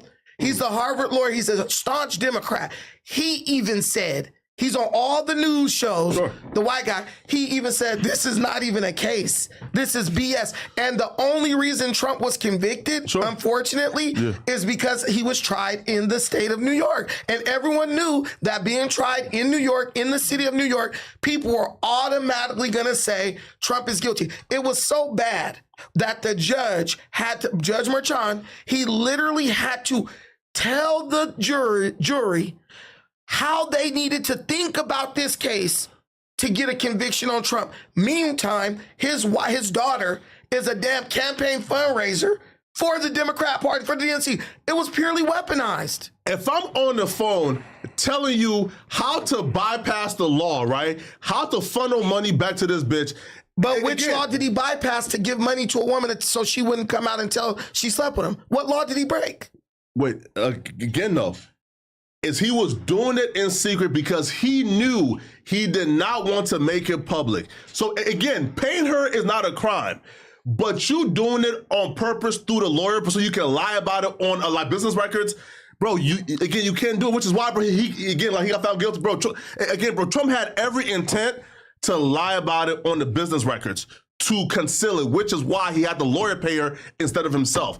And bro, you cannot confess to that and over the phone and then go to court and say, well, I mean, listen, man, I had plans in place to trick y'all. My trick worked, right? But in reality, it didn't matter because guess what? Look, bro's still president. He won. But I keep telling you, and that's why these felonies are about to get thrown out. Yeah. But it's just everyone knows that the guy these are going to be thrown out on appeal.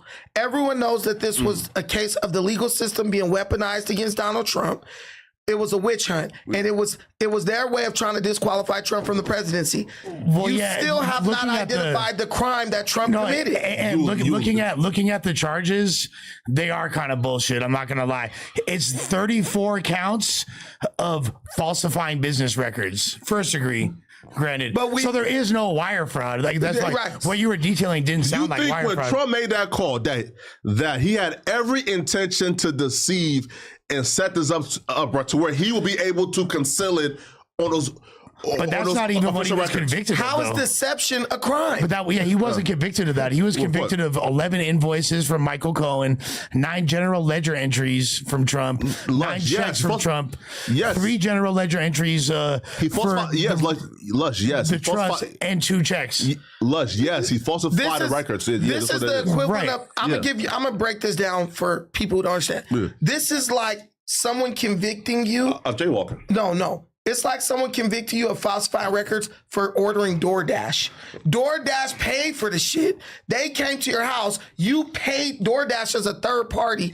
Now they're saying, no, you falsified this on your taxes because say you... That was Panda Express. Yeah, you were supposed to write Panda Express. Yes, exactly. You really paid Panda Express, but you used DoorDash as a third party to pay them. And then when you wrote this off on your taxes because it was for your company, you falsified documents. That's the same thing. I'm not even like a Trump glazer like that. But this is exactly what that is. A lot of people don't want their payments to be tied to things that are underhanded, especially during a campaign. This is not like that's the point, though. This is not like what the guy Edwards did, where he slept with the he slept with the lady. It was basically his wife was dying of cancer, and he was sleeping with this hooker, and he was trying to like falsify, but he was using campaign funds to do it. Hey, Trump didn't do that. It should have been part of his like mental health budget. Yeah, like his therapy. Here, so Larry Hoover. So Chance the Rapper and a few others, have given their opinion on Larry because, bro, Trump commuting Larry Hoover, but it doesn't do anything though. Yeah, true, but it started like a civil war and on social media. And Trump, and Chance the Rapper is calling people coons for supporting it, for not wanting Larry Hoover free, right? Mm-hmm. And even his son came out and and said, before y'all even start that other stuff, just know when he gets home, this is a plus for the community. So let's just play Trump Chance video. When was Larry Hoover arrested? Like early 70s, like 72. He's been locked up for 50 something. 2 years. Yeah, 52 years. Yeah. So just click on the Chance the Rapper video. Okay. This shit is. I see why these fools be tripping. Okay, yeah. Yeah, I can't see it behind the light, the camera from this angle. Okay, and then boom. Yeah, come on. Loading. Before I let y'all politicize this or memify this, I just gotta say I am glad that Larry Hoover is home. He's not home.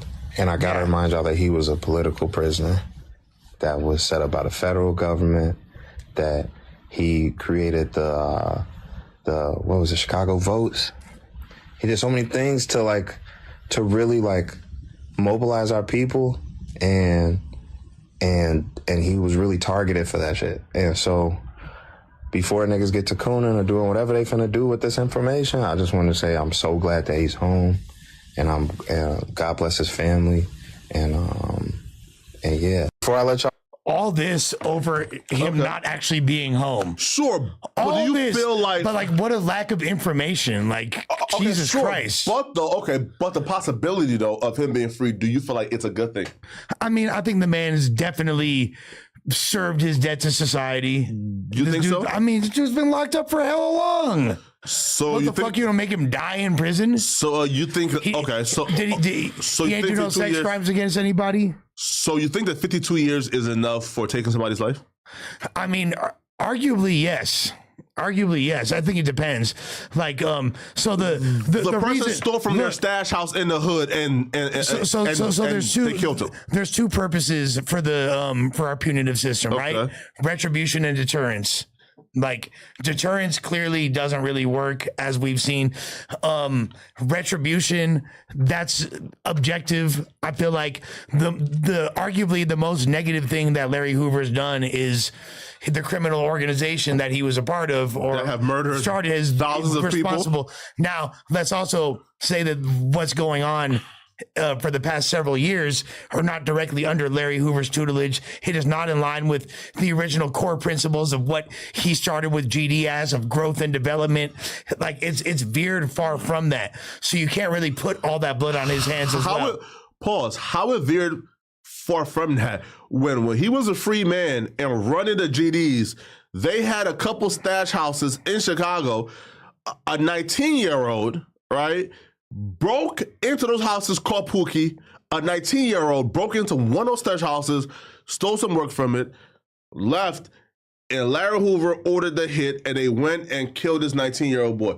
And I'm saying, listen, man, if you start a destructive organization that was killing people while you was ahead of it, I don't want to hear no growth and development, bro. There's people, all right, because they didn't start killing when you went to jail. They was killing when you was out of free. No, absolutely. But it's clear that since then, you know, like the expansion of that organization and all of the subsequent thousands of potential people that have died as a result can't be included under that umbrella. I'm not going to put all that blood on his hands, which I believe, like I've heard you say before, the fact that this is the dude that started the GDs, he deserves to rot. No. What I said was this, bro. Now, again, the two sentences. The Fed case, I think, was like a RICO. I think this is where I get packed out right here. No. Again, like the Fed case was I think a RICO. Hypothetically. And that was like 6 life sentences. That got taken away for some reason. And now the state case is a 200-year sentence, but that's because they killed that man. There's some other like drug charges there with it. Now I'm saying is this, bro. For some reason, people, urban environments have an obsession with our worst people of our communities. Mean this, okay? For some reason, people like Larry Hoover, George Floyd, and others, they are for some reason like considered heroic. And I'm saying these people who represents the worst of our communities, we have to stop the glorification of these people. People are dualistic in nature. Like there's a lot of people like it's a dichotomy. Yeah. You can't just say someone is inherently good or evil. There are local a lot activists of the people right now, Lush, who ain't never killed nobody, who right now is trying to change the black community. I don't want to hear nothing about, hey, my dad said when he get out, he's gonna really like deter the YNs. Nigga, no, we don't. Listen, bro. Killing somebody and saying, "Oh, yo, I'm gonna be like a Baptist minister who tells YNs not to do crime no more." To me, that's not enough retribution for you. But that's the thing, though, too. Like, it has to be in order for it to be changed. And I'm pretty sure both of y'all agree. It has to cut. Like people aren't going to hear. You keep someone. It's not going. Look, the streets aren't going to listen to me, someone like me, and be like, "You guys should stop committing crimes." It has to be somebody that they relate to that comes from that environment. Okay, bro, they're beyond free. Someone from that environment. Back in the day, and let me talk low. Back in the day when white people were doing crimes, robbing banks, all this crap, Al Capone, money laundering, all this.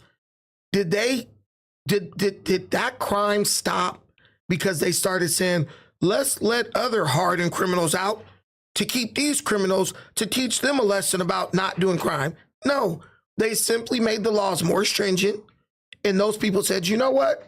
I don't want to spend the rest of my life in jail, so I'm going to stop doing it. But Brandon, you're talking about 50 years ago. There's a big difference. Let me finish. But that's not a fair point, though. The only thing you're doing is perpetuating the narrative that these YNs are already operating based on. If I kill someone, I have a chance of getting out. Pardon. I have a chance of getting pardoned. I could be out of but look, a lot of Let me give you an example. But look, hold on. A lot of the Let me finish though his point though. There was a law in Louisiana where it was like if you kill somebody and you turn yourself in, they was only giving you like 10 years or whatever. You got to research that. No, for sure. Yes, you're Let me ask you a yes, question. You're right. Let me ask you a question. Did them letting people out after 10 years reduce crime in Louisiana? No. It made people feel more emboldened to do crime. But okay, but like, and look, and I'm not trying to make this a conservative versus liberal thing because I have a lot more conservative ideology than you realize. This is criminal. This is crime perpetuator versus anti-crime sympathizer. Yeah, crime sympathizer. But when you look at you and Alex Alonso. Okay, when you look at certain states that have more stringent laws when it comes to crime, right? Georgia, Florida, let's look at them. Two of the strong. Right. They have still to this day some of the most crime, the highest murder rates, particularly in the black community. Nowhere near Chicago. I mean, look at Jacksonville. Nowhere near Chicago. Yes, Chicago is fucked up. We're no denying it. So do you Chicago think it's is gonna be less? fucked up. But I don't think that you like the equivalent you tried to make was a good example until you started talking about until you talk about how it changed the dynamics of the crime. Well, the whole entire Italian mob was already locked up by the chance they had to see how that would take an effect. Right. There's active black gangs all throughout the country, right? And you know what happened when they locked those mobsters up? Mob-related crime was greatly diminished. They literally, you don't hear about Italians doing anything anymore. They all went legit. And when they start locking the Russians up, they're going to be diminished and they're going to be legit. Again, though, gangs were over. I don't know how we got there. Yeah, bring it back up. Gangs were far less sophisticated in that time or developed. You have to keep that in mind, though. This is the same thing as comparing the gangs in the 1950s and 60s to gangs in New York in the 1800s. Lush, it's a completely different society. Lush. But how does freeing Larry Hoover? How would freeing Larry Hoover have a net positive on society? Freeing Larry Hoover could have a net positive on society because it's showing that reformation is possible. It's possible to change your life. The man publicly denounced the entire cornerstone of his existence. Why trying to get a pardon? No, you're going to try to add an asterisk. It doesn't matter. The likelihood of him getting a pardon was slim to none. It still is. And he did that knowing that because that's how much he believed. 6 life sentences plus 200 years. He's not coming home. He was trying to get a pardon. He's not coming home. Free Larry Hoover. I'm going to tell you something you don't understand about the hood. And I'm not even going to just put this on black people. People who have been living within a system that is where crime is like a cornerstone or it's an everyday occurrence, they can't see how you really fix the situation. If you've always lived within trauma, you don't really understand how to get out of trauma. Right. That's why you go find someone who's outside of that situation who can look at it for what it is and fix it. You have a bunch of people who've dealt with crime their whole life thinking criminals are going to fix crime. That's like someone thinking that a billionaire is going to understand their problems as a poor person and pass legislation to fix that. What about the dude in Catch Me If You Can? Leonardo DiCaprio's character. He was the biggest finesser scammer, and then he wanted to be getting a job with the government to catch the other finessers, right? And guess what? Yeah, so that's a perfect example of why it's important sometimes people that have been through that to serve as an example of how to change and be a deterrent to those other people that are perpetuating criminality. But what you have to understand is that he was given a framework to work within. The government brought him in and said, now we're going to give you a job and this is going to be your job. The government ain't offering Larry Hoover nothing. They're not saying let's use Larry Hoover as a tool to fix crime. I'm not saying there shouldn't be contingencies in his release. If anybody could be, if anybody proved this, it was Big U and them. These guys were all a part of this program that was meant to reduce gang violence. Come on, $42 million. Now, which is clearly corrupt, and you're talking about. You got to let us make a point. But you're talking about the most corrupt. You got to let us make a point. I'm sure they want to clip this shit up. But look, you got to understand, criminals are criminal-minded, and if you let them out, the chance that they will be lured back into a life of crime is way more than they'll go straight.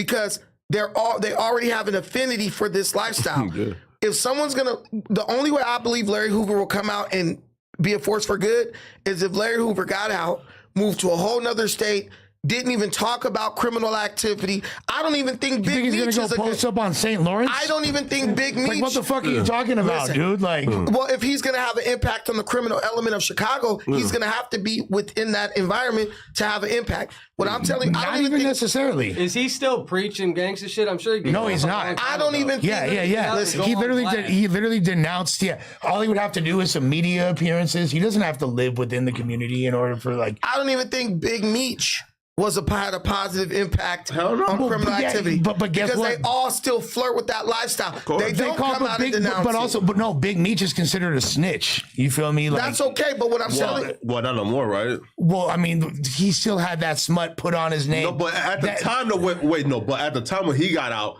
what? The big chains, the hip hop shit, got the grills in.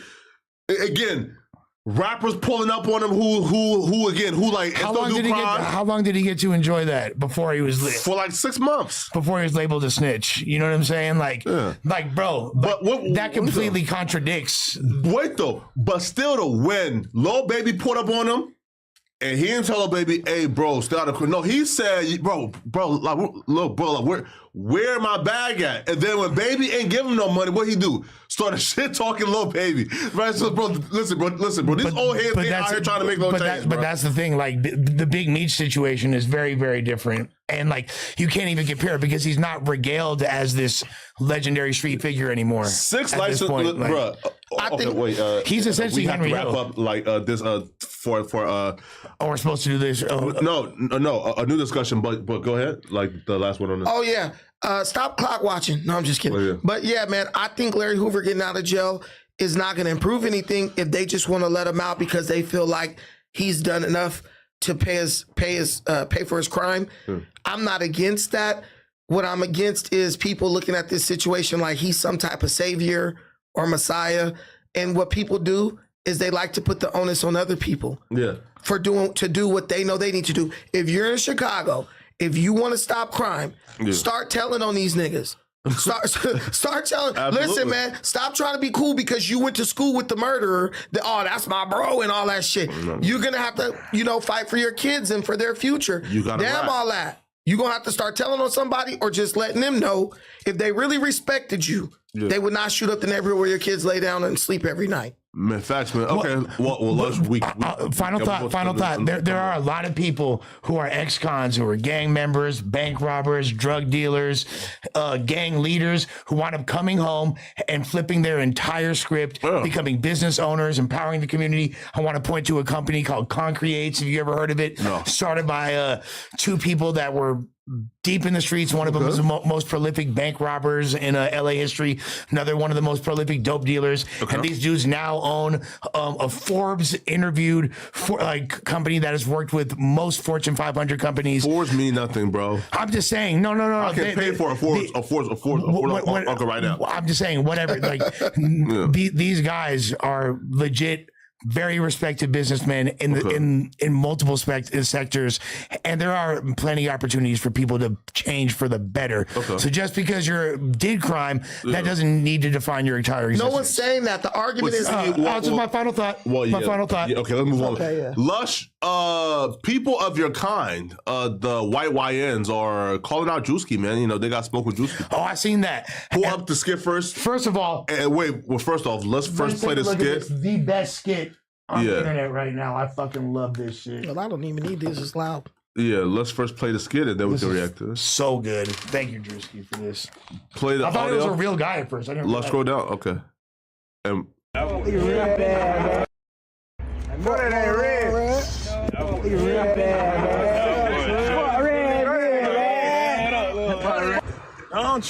wide the screen, I put it on the full screen. I posted up, bro. Y'all boys gonna shot, man. I ain't on shit.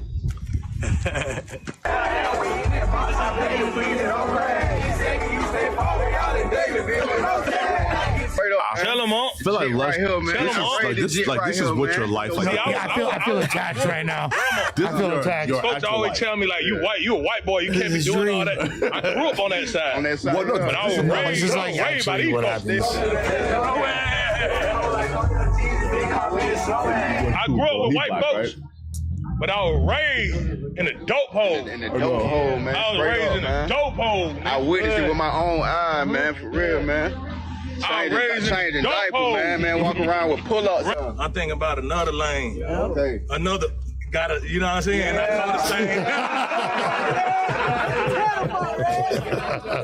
Another. I know what you mean by that. I ain't saying though.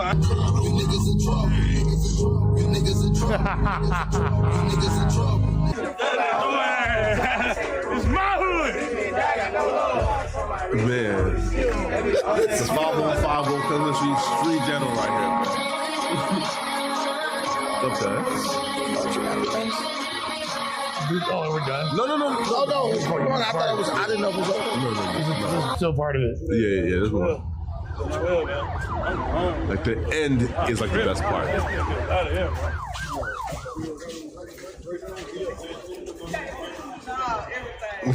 This is funny. Yeah, this is hilarious. Yeah, right here is the best part. This is Lush's life right now. What the hell? His parents live in a mansion. You were raised better than that. Why y'all tripping like that? My parents wouldn't tell me to stop, though. That's the difference. Okay, so Lush, pause real quick.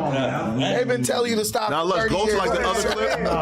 Lush, so go to like the other clip. So the YNs, the white YNs have a huge problem with this. Is it just the one old guy, or is there a different one? This one right here, of him speaking out against Drewski doing no, Lush. Oh, my bad, G. Lush, or are you blind too? This is my first time. That little cursor is horrible. It is. Make a damn regular cursor. So find the Drewski stuff, okay. Okay, yeah, perfect. Find Drewski for me. Somebody tag Drewski. One thing you can't do, Drewski, that little white boy skit was cool. I ain't lying. Is that a country ring? You can't do some white ends, you ain't gonna never run off the block. I'm just gonna keep a G with you. Chop. Yeah, Drewski. Sometimes this is the same guy from the skit. He looked at This is him. Just mad because everybody was sending it to him. so much you just can't get rid of. So is he really from this hood or whatever? Yeah. That shit don't work like that. It was cool when I seen it. No, Y'all make sure Drewski see this shit. So white ends, baby. It is what it is. Untouchable. You know what I'm saying? Put this shit in your video, champ. Yeah. So Lush, you are the official white YN, so you have to take the segment, man. I don't know how to feel. Are you offended? No, I think this guy's just super I don't think he realized that it was just joking. I don't think there's anything mean-spirited about what Drewski did. That shit is funny. That shit did remind me of myself. It reminded me of hella white boys I know. The last scene, obviously, probably like maybe this dude might not have as good of a family or whatever he might come from. Yeah. He might really grow up. He's an authentic white YN. You are. I mean, this dude not a YN. No, this dude's an old ass man. You feel me? Like, and he don't look like he's like. When it comes to he looks like, but no, he looks like he's like has a regular job, is like a mature dude. The funniest part of the video is his homies not paying attention to him. Kind of like you're doing right now. You feel me? Like, like his homies were like literally were not acknowledging him at all. They're all like off in the corner. He should have had them surrounding him, hyping him up, like, yeah, that's the white homie, yeah. But instead, they're all off in the cut. He does it all sheepishly. Was not effective, and he don't speak for the white YN community. The white YNs love the Drewski skit and think it's fucking great. Are you upset at the whiteface? That's my favorite part. Okay, so you have an issue with him using the whiteface? No, there's not like a history of people using whiteface to degrade another race. Hey, listen, I'm not arguing. This is like reverse osmosis Al Jolson. You feel me? This is like Al Jolson was used in a racist way. You feel me? Like they would portray, they put blackface on white performers and use it in a mocking way. So that's why blackface is janky. Sure. Whiteface, there's no problematic history. Theo Von doing blackface? No, like I doubt it. No, and like he got backlash for saying that this Drewski skit inspired him to want to do like blackface now. I mean, Theo Von speaks to the redneck contingent, so I can understand motherfuckers feeling that way. That ain't that's not how I look at it though. I think that shit is funny. But also the blackface in Tropic Thunder was also hilarious. Okay. The blackface in Tropic Thunder was hilarious. Was that really blackface? I mean, it kind of was. Even I don't though really see blackface. I mean, yeah, like, literally, like he got like a tan and got like some coarse hair. It was like yeah, that's like high end blackface. Yeah, that's like high, but still, it's still like anytime a white performer is pretending to be black by altering their skin color, it's considered blackface or problematic, right? What have you seen? Dude, I've seen blackface is the black paint that. No, but was made directly to like mock right originally, but now people say I've seen people get mad at, they're saying digital blackface. Like if I did a face swap with Gucci Mane and I look black, they'll be like, oh, look at Lush and digital blackface. Well, those people are retarded. People trip. We can't live our life. I'm curious Brandon's take on this because well, pause though. Before Brandon take, let's play like the last video. Brandon doesn't care about this fucking white man. He's lame. No, but not this. No, you exit out the. Oh, I got you. Clip and just play and play like Sneako's take on this, please. It's the last link on Drewski file. Right here. Okay. Here's Sneako's take. You press play. Right, it's funny as fuck, bro. And you know what I want to see? You know what this is a signal for? A white comedian has got to break the boundary and do blackface, and don't do it in a Tropic Thunder making fun of a white person doing it. Just do blackface because it's objectively funny. I want to see some Theo Von, put your money where your mouth is and do blackface tomorrow. Go full on. So edgy, whoa, bro. To break that, because it's racist to still be afraid of doing it because it's slavery, blah, blah, blah. Get over it. The best way to heal wounds is to just say it and get over it. Interesting take from Sneako. This literally like addressed both of the points I made. Brandon, I'm gonna defer to you. What are your thoughts on that? I don't care about blackface. Is it what changed to you? Ever since black people did the movie White Chicks, I think the whole argument for blackface is over, because if there are certain tropes or certain stereotypes, if we're able to make fun of other stereotypical behavior of other groups should be able to make fun of stereotypical behavior among us. I just think it's just so much hypocrisy, and I don't like hypocrisy. That to me is like a cancer, because once you start doing this rules for thee and not for me, I think that deteriorates relationships. But it's like a man telling. But don't you think a bunch of white girls in Alabama in a sorority, and they all paint their faces black, and then they're doing things to mock black people or whatever, stereotypes, chicken, watermelon, rabbit. I'm just saying, you wouldn't find that offensive. I consider you to be doing blackface. Sure, but so I just say you're arguing against literally you're arguing against your own identity, because but there's a clear difference when somebody's doing something with the intention to be mocking and demeaning. This is comedic. Comedy is mockery. Look, wait though. And here's the irony of the situation. you have blackface and on your shirt. No, he has a depiction of Woody from Toy Story in blackface. Yeah. Well, right. Come on, it's just Black Woody. On, you don't even understand. Right, but that's also and that's my original point though. Like first of all, shouts to Fly Thugger for his ill ass design. How much? You can't have an issue with blackface and you wear it like proudly. I have an issue with blackface. What was the movie where Farrell? What's his name? Farrell. You know Farrell. Will Ferrell. Will Ferrell. He goes to prison. Yeah. Let's Go to Prison. Let's Go to Prison or whatever. No, that's not Let's Go to Prison. No, that's a different one. Well, when he's like Gator something, it has like Kevin Hart, I think, in it. Okay. But anyway, he plays a prison inmate. Okay. That was literally blackface. He just didn't paint his face black, bro. That like, so what I'm saying is like, I don't agree that blackface is just acting urban because not. Yeah. It's really not. Not all black folks are filming like especially like how we. I understand what you said about in order to get like the best way to get through trauma and pain is to laugh at. I respect that, and I'm not here to tell people what they should or shouldn't be offended by.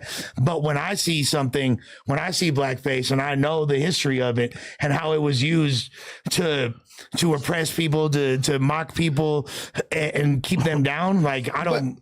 But if you look at the history of like the minstrel shows and stuff like that, right? Exactly. Black people were really mad because they weren't being able to do the ignorant shit themselves. They weren't mad because white people. I said that already. Yeah, you were over there. Like literally, that's the origins. Let me get this damn point out, Lush. That's the same thing. No, go ahead. Look. This is why I talk so much, y'all, because Lush be trying to jump in. No, that's why I be jumping in, because he talks so much. This ain't double Dutch, motherfucker. Just let me talk. Like, wait, no, I'm just kidding. But black people have always been upset because we weren't able to display our own ignorance, right? So they're not offended by the fact that a white person is doing it. They're more offended by the fact that they felt it was taking away the opportunity for a black person to do it. That's why when you look at Hollywood, say you want to have a guy-on-guy scene, right? Like Will Smith in 6 Degrees from Separation. Yeah. Now, say all black people's like, I ain't doing no gay stuff on camera. And then a white person was like, well, I'm going to just paint myself in black makeup and do it. There would be an outcry by black people saying, well, you should have got a black dude to do that gay scene. I mean, we don't care about what's being done. We only care about the fact that they're taking away what we feel is an opportunity. Well, so first of all, there definitely should have been outrage for black performers not being able to perform in the same stages and arenas. That's why, and being relegated to what was referred to as the Chitlin circuit and all that. Absolutely. Let me give you a long-winded example. The lady who played Harriet Tubman in the movie Harriet. Yeah. Black people been saying for the longest, we're sick of slave movies. We don't want to see no more slave movies. Yeah. When they made the slave movie and used the Nigerian chick to play Harriet, black people was mad. Why you didn't get a black person? But I thought y'all was tired of slave movies. So we went and got a Nigerian. We just want to be able to showcase our own ignorance, and we feel like we missed the opportunity if they choose someone else. Don't you start drinking that because you about to start acting crazy. It's just a Starbucks. Listen, man, we about to be done. We just need to read the super chat. We changing lives. Okay, so let's read their ad. All right, check this out. No, let me read it. Go ahead. What is the ad? Where is it? It's right there. Which one? This whole mention? Yep.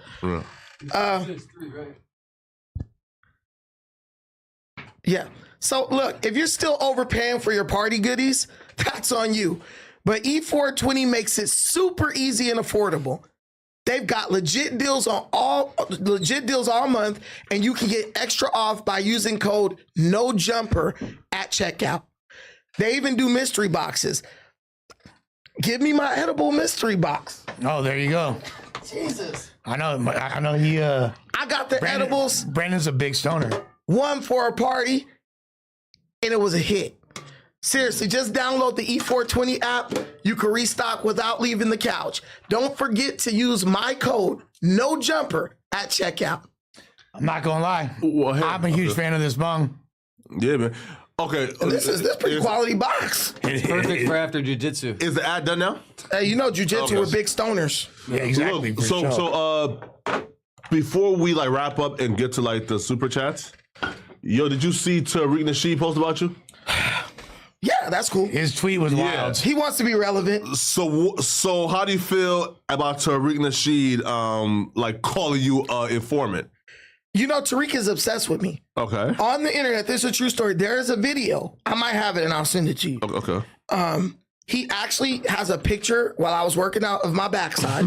Okay. And he spent 8 minutes. Look at his butt cheeks. Look at those hips. His calves look so strong.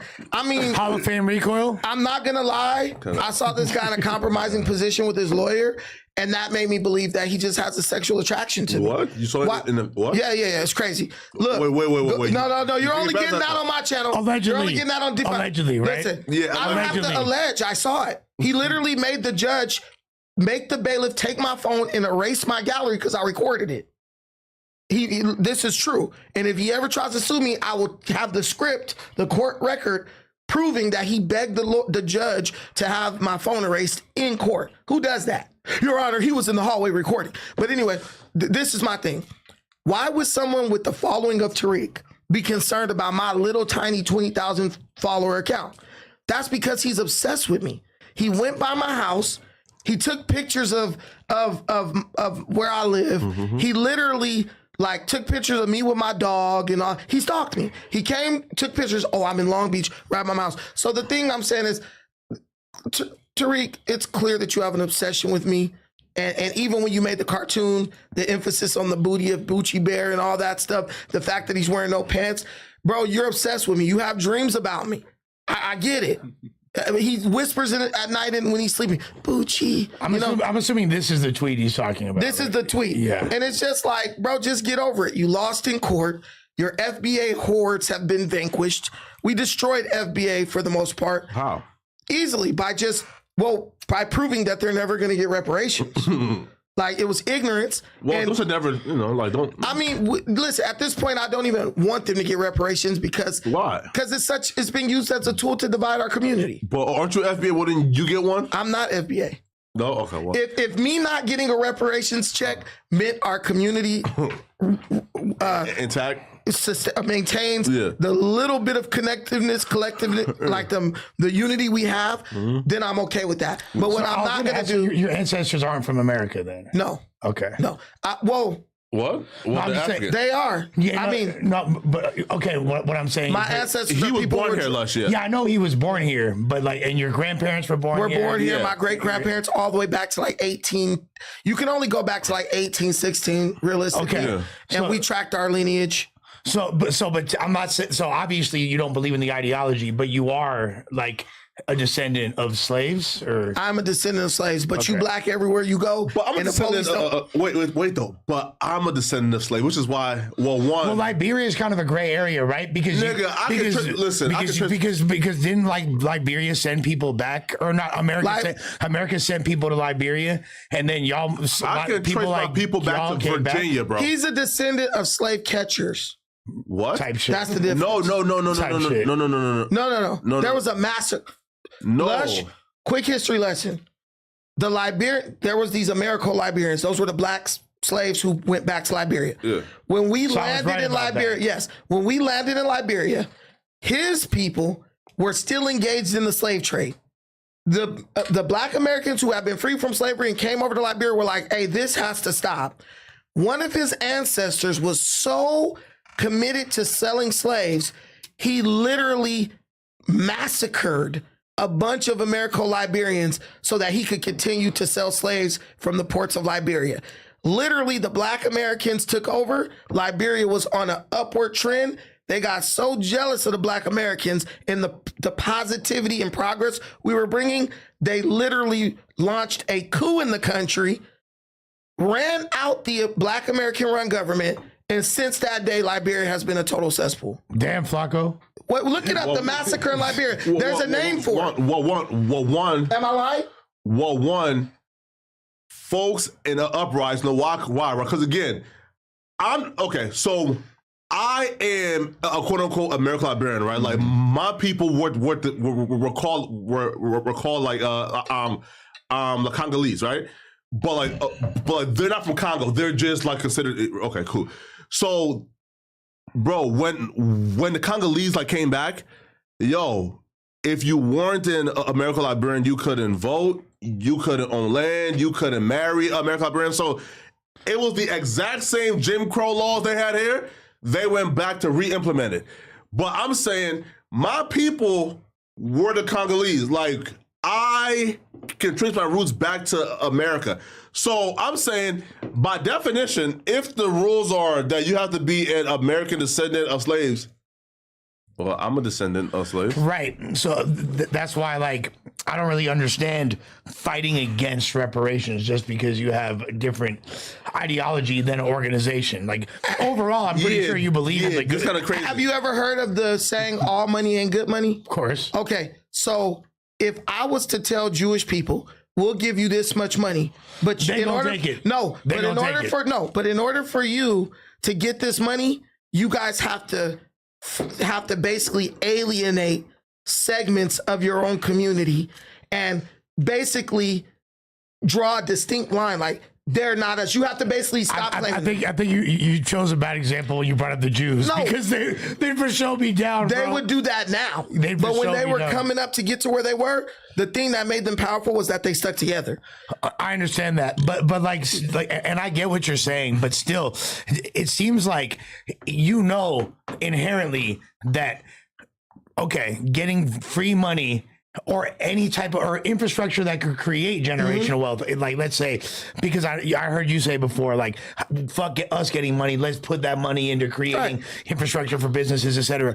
Cool, that's inherently a positive thing, but your disdain for this organization that's pushing for it is so hard. You're now like, fuck reparations. No, because the people who are fighting for reparations, they don't want reparations to build the black community. I've talked to more FBA cultists than you can ever dream of.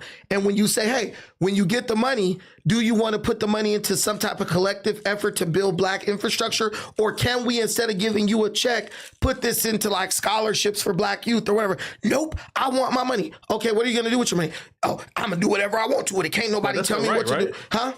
Okay, but like, if that's their right? Like, if these people and their ancestry has endured horrors that again, like, I don't even feel like there's words in the human like dictionary that can really like capitalize to do justice like to that. how horrible slavery was. And those people feel like, we are due something, and they get their money for it. Like, who are we to judge them on like what they do with their money? Because this is the thing. It's the name reparations. Reparation means you're repairing something. So you're saying just in the name, you can't. First of all, money don't repair trauma. That's one thing, because rich people are some of the most traumatized people on earth. What I'm telling you is not wrong. The name reparations. That's how we know she ain't traumatized. But look, he's not wrong about the that. name reparations implies that you need them to fix something that is broken. Going to buy Cadillacs and Hennessy and throw money at the strip club ain't repairing shit. Cadillacs and Hennessy. So you're basically when they first offered you hate black people. Hey, bro. listen, when they first offered reparations, it was 40 acres and a mule. That was to repair the economic disparity. Right. We're gonna give you the means to build for yourself, to build wealth for yourself. Motherfuckers still ain't got their 40 acres but just handing a bunch of people money is not an engine for building wealth, because those people just spend money. Build wealth for themselves. The meaning is, okay, if the 40 acres and a mule was supposed to help those people, like the sharecroppers, the farmers, build up wealth for themselves, then why wouldn't like a $500,000 payment be used by the individual to help build, like a business for themselves? Or right? I'm saying they should still have the freedom and luxury to say, yeah, I don't want no school, I don't want no house, I want to either do crypto, right? Like, it's also kind of implying that, like, they should have the freedom. The implication there is subtly saying, like, oh, black people aren't responsible enough to deal with finances. Because you never picked a single a piece of cotton. And so when you demand the money, you're not demanding the money for anything you did. You're getting the money. Great-granddaddy. You're getting the money that your great-granddaddy worked for and was never compensated for. So whatever happens with that money should be in the spirit of your great-great-granddaddy. And what your great-great-granddaddy wasn't going to do, which was proven when they were released for slavery, he wasn't going to squander his money on whores and liquor and all that stuff. So our people, when we left slavery, we immediately begin to build institutions. That's what rose us to 50% of white wealth within a few decades. Very quickly. So what I'm saying is, if somebody, it's like your parent dying, right? And they're like, I'm going to leave you an inheritance, but I'm going to put it in a trust, and you're going to have to meet these qualifications before you could get that money, right? I kick my parents' ghost ass. Yeah, this is the same thing. You're not going to get reparations in the name of my ancestors to go perpetuate bullshit. You're going to do what they would have done, which was build infrastructure and build black wealth. And if you don't want to do that, I don't think you deserve it. I don't have a problem with that whatsoever. They do. I think that there's probably a happy medium between all that. Yeah. You know what I mean? Yeah, but we should probably read the super chat flash. Yeah, let's get into these Super Chizna, Isnas. I thought this turned out to be a pretty solid podcast. Man, no one cares what you thought. Read the damn super chats. I thought it was Oh man, This is afterwards conversation. you despises him. No, I don't. No, but he despises you though. I despise you now. Why? Just because. You feel me? No. Lush, I mean, real though. Lush. This was the ultimate play. Me and Lush were conspiring Y'all don't against even know. everyone. Y'all You know don't what I'm even know. saying? Y'all don't even know. Wait. So now you admit to conspiring against us? So be it. Okay. So And be it. you're next. Yeah, you have to pay next, player. Me, hey, bro. This is Listen, bro. Like, this is a pro-black platform now. I'll be real though, bro. Game of Thrones. Right? Yeah. I'll be real though, Lush. Like the only person who probably loves the white man more than me is Brandon, probably for you. sure. For sure, you guys. I love everybody. Right? I love everybody. I don't just I'm love. real though. Like you might be you know. I've you know, never like, met a Hotep Uncle Ruckus. Like you literally. Nah, see, no. Like he embodies both. Lush, no. Lush, no. Black people can't call another black man or Uncle Tom or Uncle Ruckus in kind of like, you know, in. I don't say Uncle Tom. Uncle Tom is a good guy. Ruckus is his name by the viral way. Uncle Tom was a good guy. You guys clearly never read Uncle Tom's Cabin. Look, Malcolm X fought for his people, but he was still cordial with other races. Sure. He wasn't up there acting a damn fool like Hawaiian. That's me. I'm still going to be honest about the situation while, you know, fighting for my people. And if you're not honest, you're not really helping your people. You're hurting them. Yeah. You're enabling them. I fuck with that. What's your take though on like the name Uncle Ruckus? Because I feel like Vireway has sort of like tried to pass that off as the permanent nickname, but it hasn't been sticking. And by the way, white people are allowed to call people Uncle Ruckus, including you. So. No. Yeah, no. Well, Uncle Ruckus. That's a racist. The Uncle Ruckus is wildin', bro. Period. It's just a lazy title that's thrown onto people that black people don't agree with. It's kind of like coon, right? It's like you call that me. word you can't say. Yeah, that's like I can't say that. No, him. Listen, I'm not it's gonna like say this. that. It's like this. Viral way agree with 90% of the stuff I say, but they just have people within in their like follower base who they know would be like, I'm not messing with them if they admit that they have common sense and that they are responsible adults. So it's like what he was accusing Adam of. Oh, you have like, you're kind of captive to your audience. You know, there's a bunch of pookies up in there. And if you start talking sense, they're going to reject you because these people hate common sense and maturity. I agree with 85% of what you say, but that 15% that I disagree with, be a motherfucker. And Lush is the same way. That 15%. Lush got to appease the residents of MacArthur Park, so he can't say what he truly thinks. Well, there's definitely. I try not to hold back, and I'm trying as I progress to not hold back. Bro. Like the funniest shit though was when oh my god, I keep forgetting his name. He's the guy with the beard who looks like he's Muslim. On Viral podcast. Oh, Show. That's the homie. Bro, the funny thing was, bro, Show trying to hold you accountable for not acting a fool is kind of like... Show wanted you to like crash out right there. But what is life, bro? Like, and then I crash out, and Show goes back to his $1 million home. Like, damn, that's crazy what happened to that nigga Brandon. So you got to just read the room, right? Like people's actions in a certain situation or what they suggest, 9 times out of 10 don't reflect what they would do because at that point they would think, damn, I got a lot to lose. Suspect ain't got nothing to lose, so he can act like an ignorant YN. So, well, he does, but he doesn't care. What he values is the opinions of Lush. Wait, though. Do you see how black folks like operate? So he's rich, but then telling you to act a fool when he won't act a fool because he got some shit to lose. But I'm a grown ass man, so don't nobody control what I do but me. But we haven't seen Show on No Jumper, and if something like that happened to him, God forbid, he might crash out.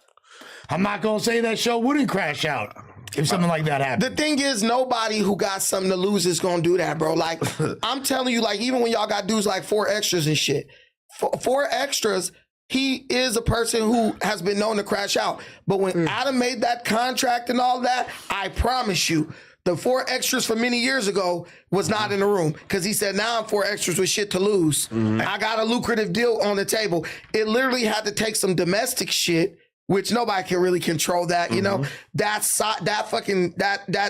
hit him caught him from the side, right?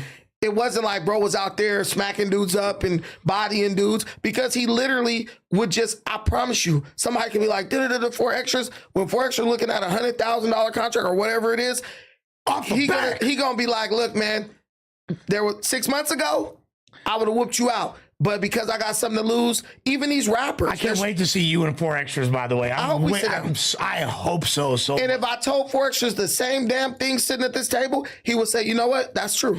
No, I just want to see the interaction, regardless. So the more you got, for it.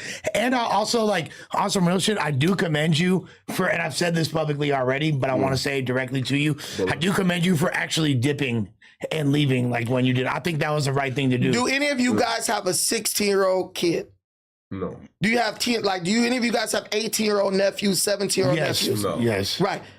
Imagine if I did all that, went crazy. How do I go back and talk to them about not doing shit like that?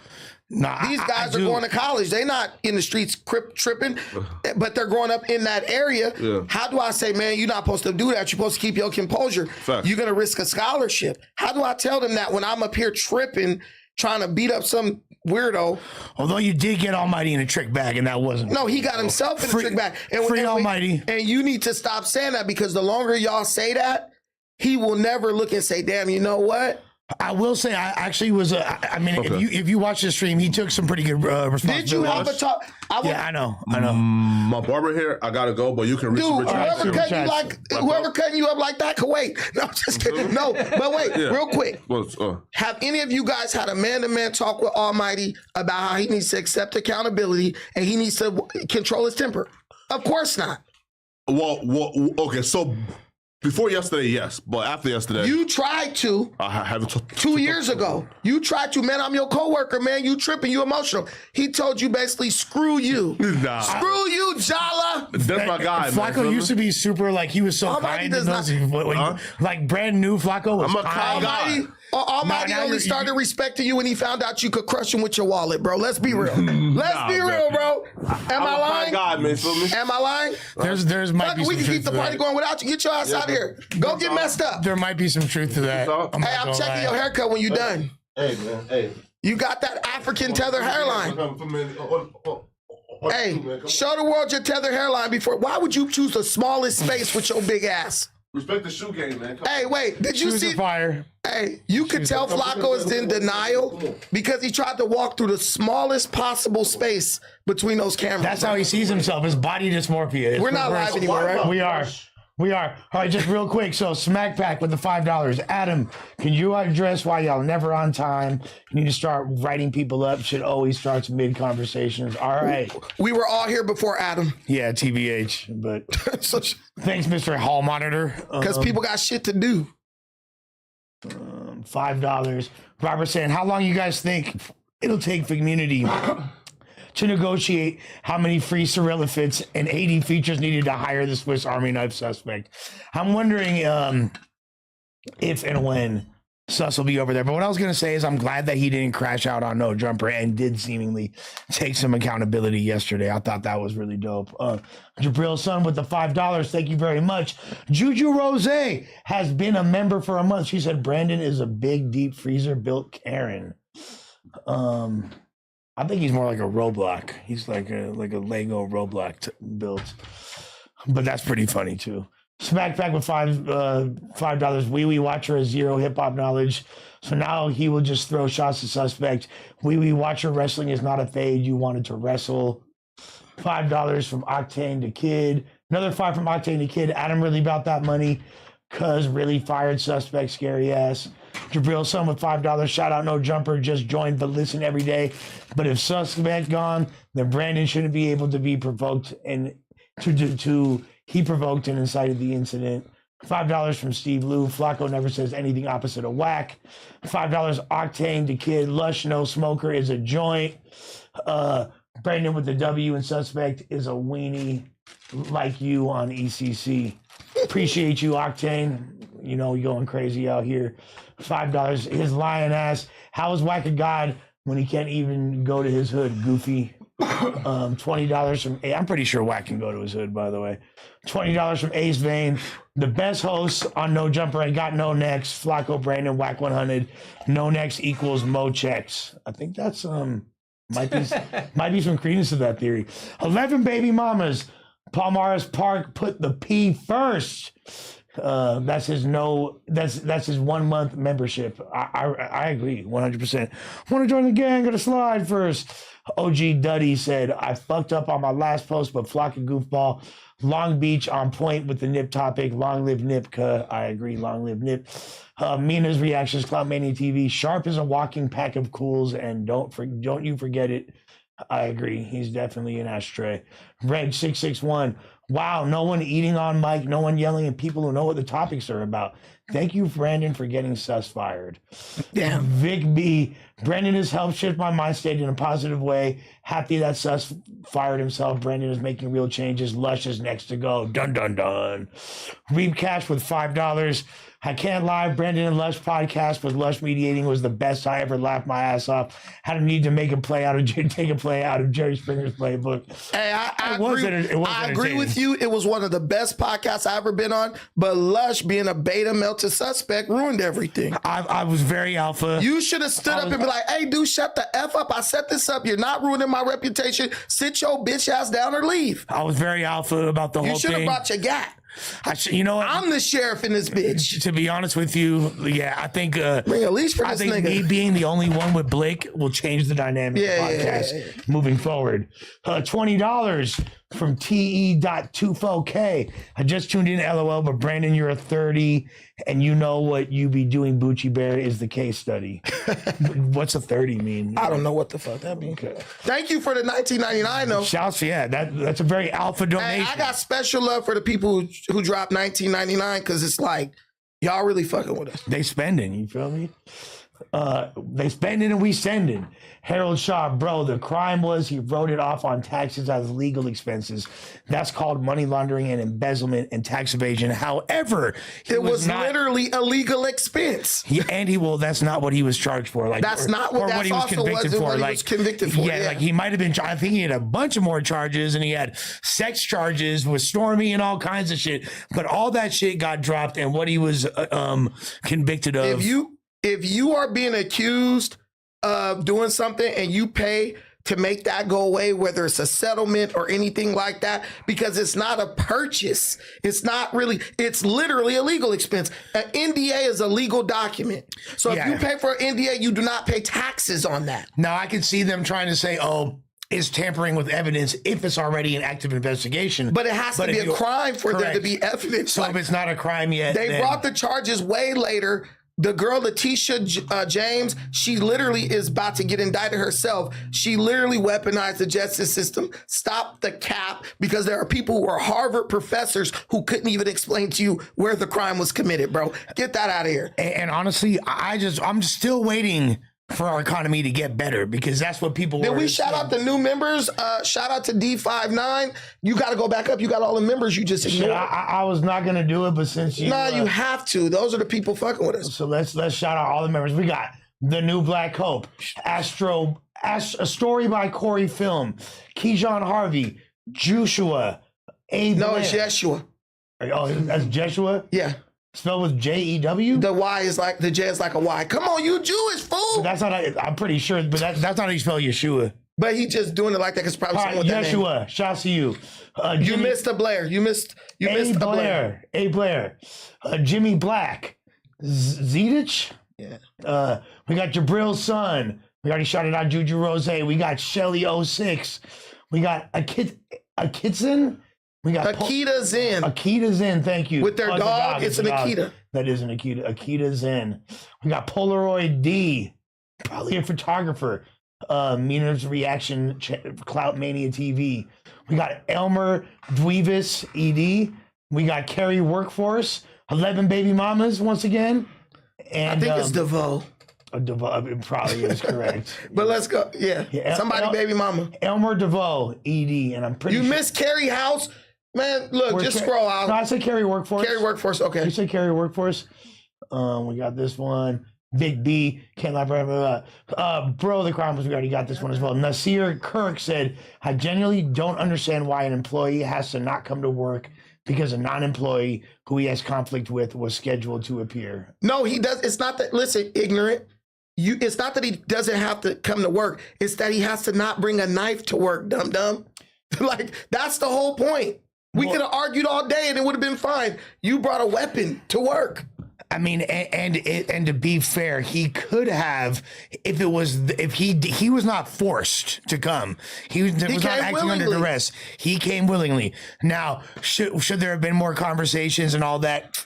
Nah, 2 grown men could agree to sit. I bet you if you guys said whoever don't fight gonna get $1 million, he would have sat his ass right here. Ain't finna fight. Yeah, no. If you're gonna say that, I want everybody to agree with us to show me a picture of them at their job holding up a damn butcher knife.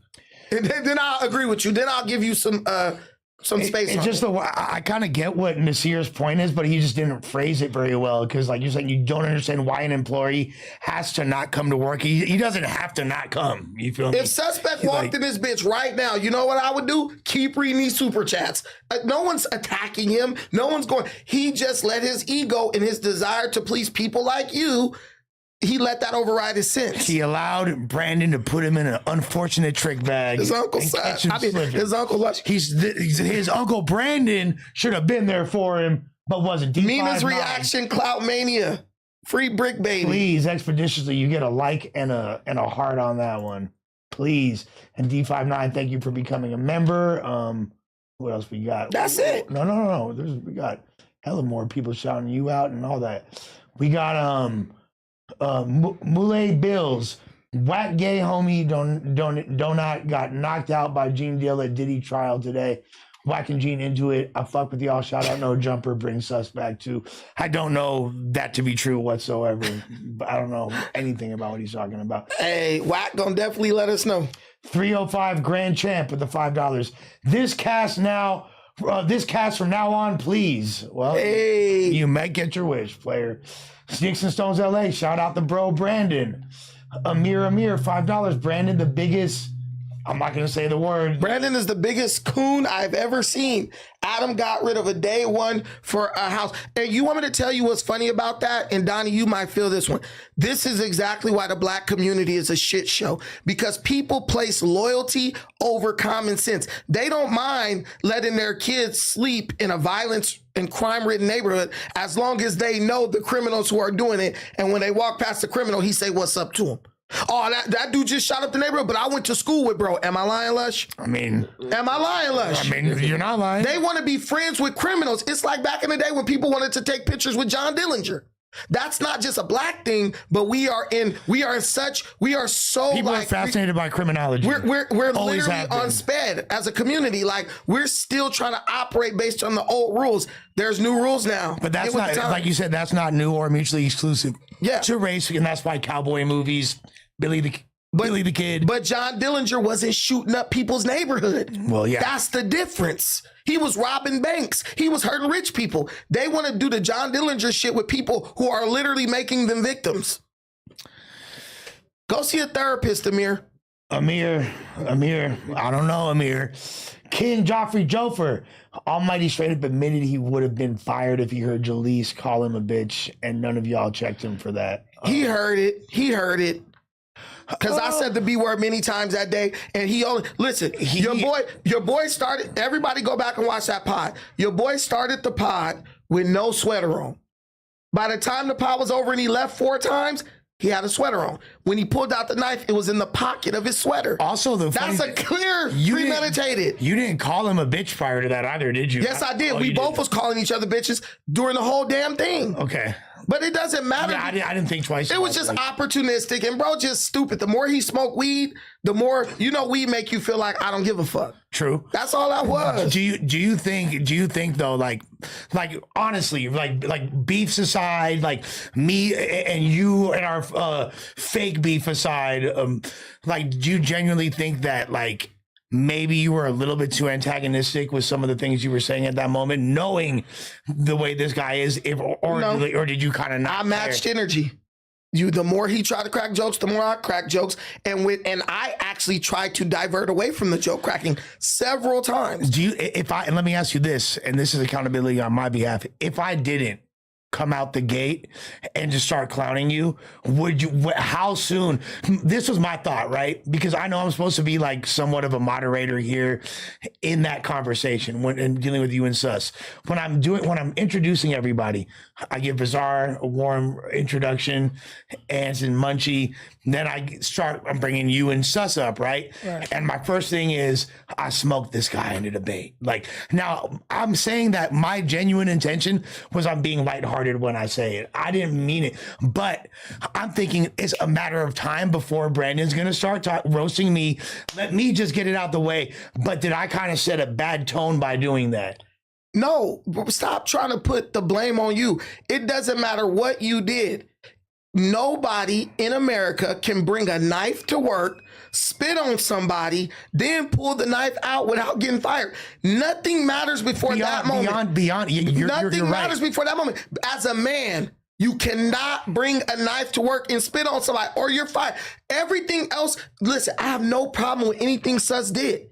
He could crack jokes on my booty shorts, all that. It's just when he brought the knife out, when he spit on me, when he brought the knife out, that's the only issue I got a problem with. And that was enough to get you fired from any job, even the most degenerate job in America. Right here.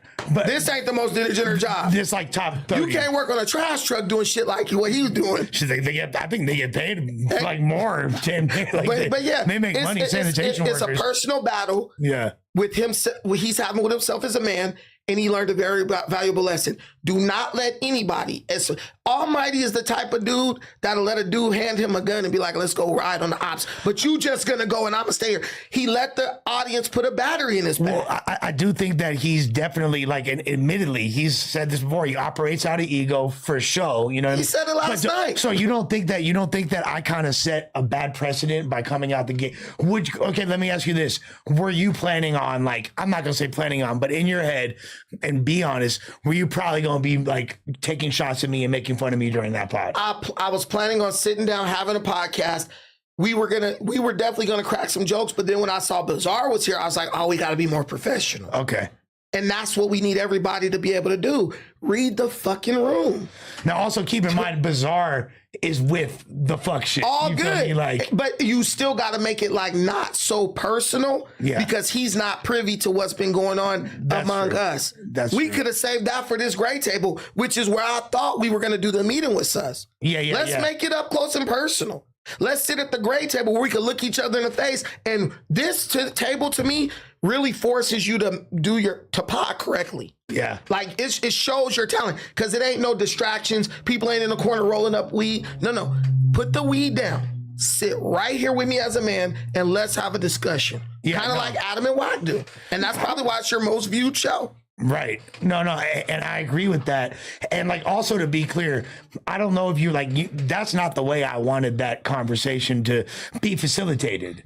Like, I really did want it to be. Thank you, Captain Obvious. We all know that. No, beyond that was your crowning achievement. Right. If you would have got through that, you would have been bragging. We wouldn't have been able to tell you shit. I would have been psyched. Because you put the two pit bulls in the room and they didn't fight. You're Caesar Milan, nigga, if you get away with that. But really what I wanted to do was the initial idea of having viral LBC Messiah and you with me and Sus and Flacco as the moderator. And you still could be that guy. If you make the fade between me and Sus happen with no weapons, you're gonna be a god in this shit. But that's the thing. You are a weapon, bro. You're not. It's not like, that's not fair, bro. I'll just punch him. I won't grab him. That does kind of. I'll meet whatever said. Listen, bro. I'll put on gloves, bro. Could go with his bare hands. I'm just saying again. Like, I feel that I'm not gonna push back. As long as I get to wear my booty shorts, so I can rub my nuts on his chin when I. I knew there was a secret intention. No, but I'm just saying, any stipulations made. So you feel like you still need that? You need the fade? I don't need it. I'm a grown man. That doesn't. But the fade would. Okay. I would not turn it down. But let's say that. Would you have a conversation without a fade at this point? Where are we gonna have a conversation? No, I'm just saying. No, let's say like sus, like Adam agrees, hypothetically, for there to be a conversation that he facilitates is just Adam, you, and sus. That's fine. No tables, no nothing. 2 chairs. We both get wanded down, patted down. We sit down and have a conversation. But you don't need I don't need anything else. 2 chairs, face to face, 3 feet, 5 feet apart. In this room, let's move this table. We sit here in 2 chairs. We have all the conversation. 2 mics. We both pat it down. That way, if there's any disrespect, it could be settled immediately. It needs to be like a glass thing. No, there doesn't need to be anything. There doesn't need, because it just needs to be where both men understand that it's just me and you. Did you like actually feel the spit? Because I didn't even see the spit until I watched it on tape. I didn't feel the spit hit me, but apparently it hit my shorts because you were right there too. We both kind of was like, oh shit. Yeah, I for a second I didn't know if it hit me. No, it like went behind, but the way it looks on camera, it could have. But bro, I would have felt spit hit my face. Yeah. And honestly, if the spit would like hit me, I would have raged out. I would have just been like, it doesn't matter. Fuck it. But I did kind of do that because I jumped up. Yeah, you jumped up for sure. No, admit this. Did suspect and you were fucking growling. No, let's get this. Let's get this. Was suspect looking absolutely terrified in that corner? I mean, I couldn't really. No, be honest. Yes or no? I'm being honest. How big were his eyes? I couldn't really fully see at that point. He was high, bro, and his eyes were like. And all I'm trying to do, you saw what do you think, Donnie? I tried to get in between y'all. Did he look terrified, Donnie? You were there. You could see him. Did he look terrified? I stepped back behind the table because I ain't trying to have you guys tackle me and throw my sciatica or rip an ACL. I ain't getting in the way. Betray him right now, Lush. Was he terrified? No, I don't think he was terrified. I don't think he was terrified. You're a big ass dude, bro. You are a big dude, bro. Fuck out the way. No, but honestly, like I'm not fighting you without a knife. Like you want me to tell you? Honestly, would the knife have changed the fight? Bear makes or a fucking. Would the knife have changed the fight? Not the way he was fumbling. Were you scared? Like was that one of your thoughts when you're dipping? Was it like, you know what? Like I don't want to like this dude actually has a weapon. Like I care about my life. I'm not trying to fight a dude with a weapon. No, more of like, I'm not going to try to wrestle past security while bro is trying to stab me. That's stupid. You're going to get caught. And even if I'm throwing punches, bro, he's swinging with a knife. Yeah. And I was like, nah, bro could hit me in my face, my eye, whatever. I'm really not. Now, if the security were to move, or he didn't jump in between, because most security ain't jumping in between a dude with a knife and a dude who ain't got one. No. Shout out to that guy. Yeah, he got some balls. Because when he saw that knife, he rammed suspect up against that wall so hard. And I was like, damn, bro. He was actually pushed you pretty hard. He went for the right person, though. He was like, let me get. Well, he knew he wouldn't be able to hold you back exactly. for longer. Yeah. And he saw the knife and he was like, if I go for this big dude, bro, probably gonna try to reach over and do something. But the whole thing I'm saying is like, what if I would have jumped on your back? No, that's crazy. You would have got judo slammed. But look, like, But here's the thing. Isn't it crazy when you saw me actually move quickly? No, but that's a very Brandon, like nobody thinks that you're a bitch. Like, no, but when you I know you're a bitch, but no one thinks you're a bitch. Fuck up. Really, listen, but when you actually saw me move, it was like the wind shifted. Like, oh shit. Yeah. It looked like a movie. Like some big shit was about to happen. Well, bro, I mean, you're fucking. We know that you know how to squab, and you're big as fuck, dude. Like, of course, like when I jumped up, everybody literally got out the way. Like, it's low key. That's when suspect got up. No one moved. That's why I jumped up there. No, but that's why I got up and I got back. For sure. But damn near, that's why when Brandon, when you talk to shit to someone, you got to realize the accent it carries because of your stature, because we know how much you fight. It could be, and I don't perceive it like this because I know that you're actually like noble in the sense that you're not going to hurt somebody unless they try to attack you physically. Like, right. Most genuinely trained to fight. I genuinely believe that about you. Most people. But knowing that there's like a 0 to 0.2% chance that a motherfucker is gonna beat you in a fight, like you saying something is way more like powerful, because if a motherfucker talk that shit back, it's not gonna hit the same because they can't hurt you. I'm never but gonna. You can bully them. I'm never gonna understand. You're a bully. Sus is a bully for sure. But the thing is, I'm just never gonna admit I'm not gonna say someone. I don't understand how someone's tough. They not only had a weapon, but when I stood up, they retreated. They tried to like back up into the corner.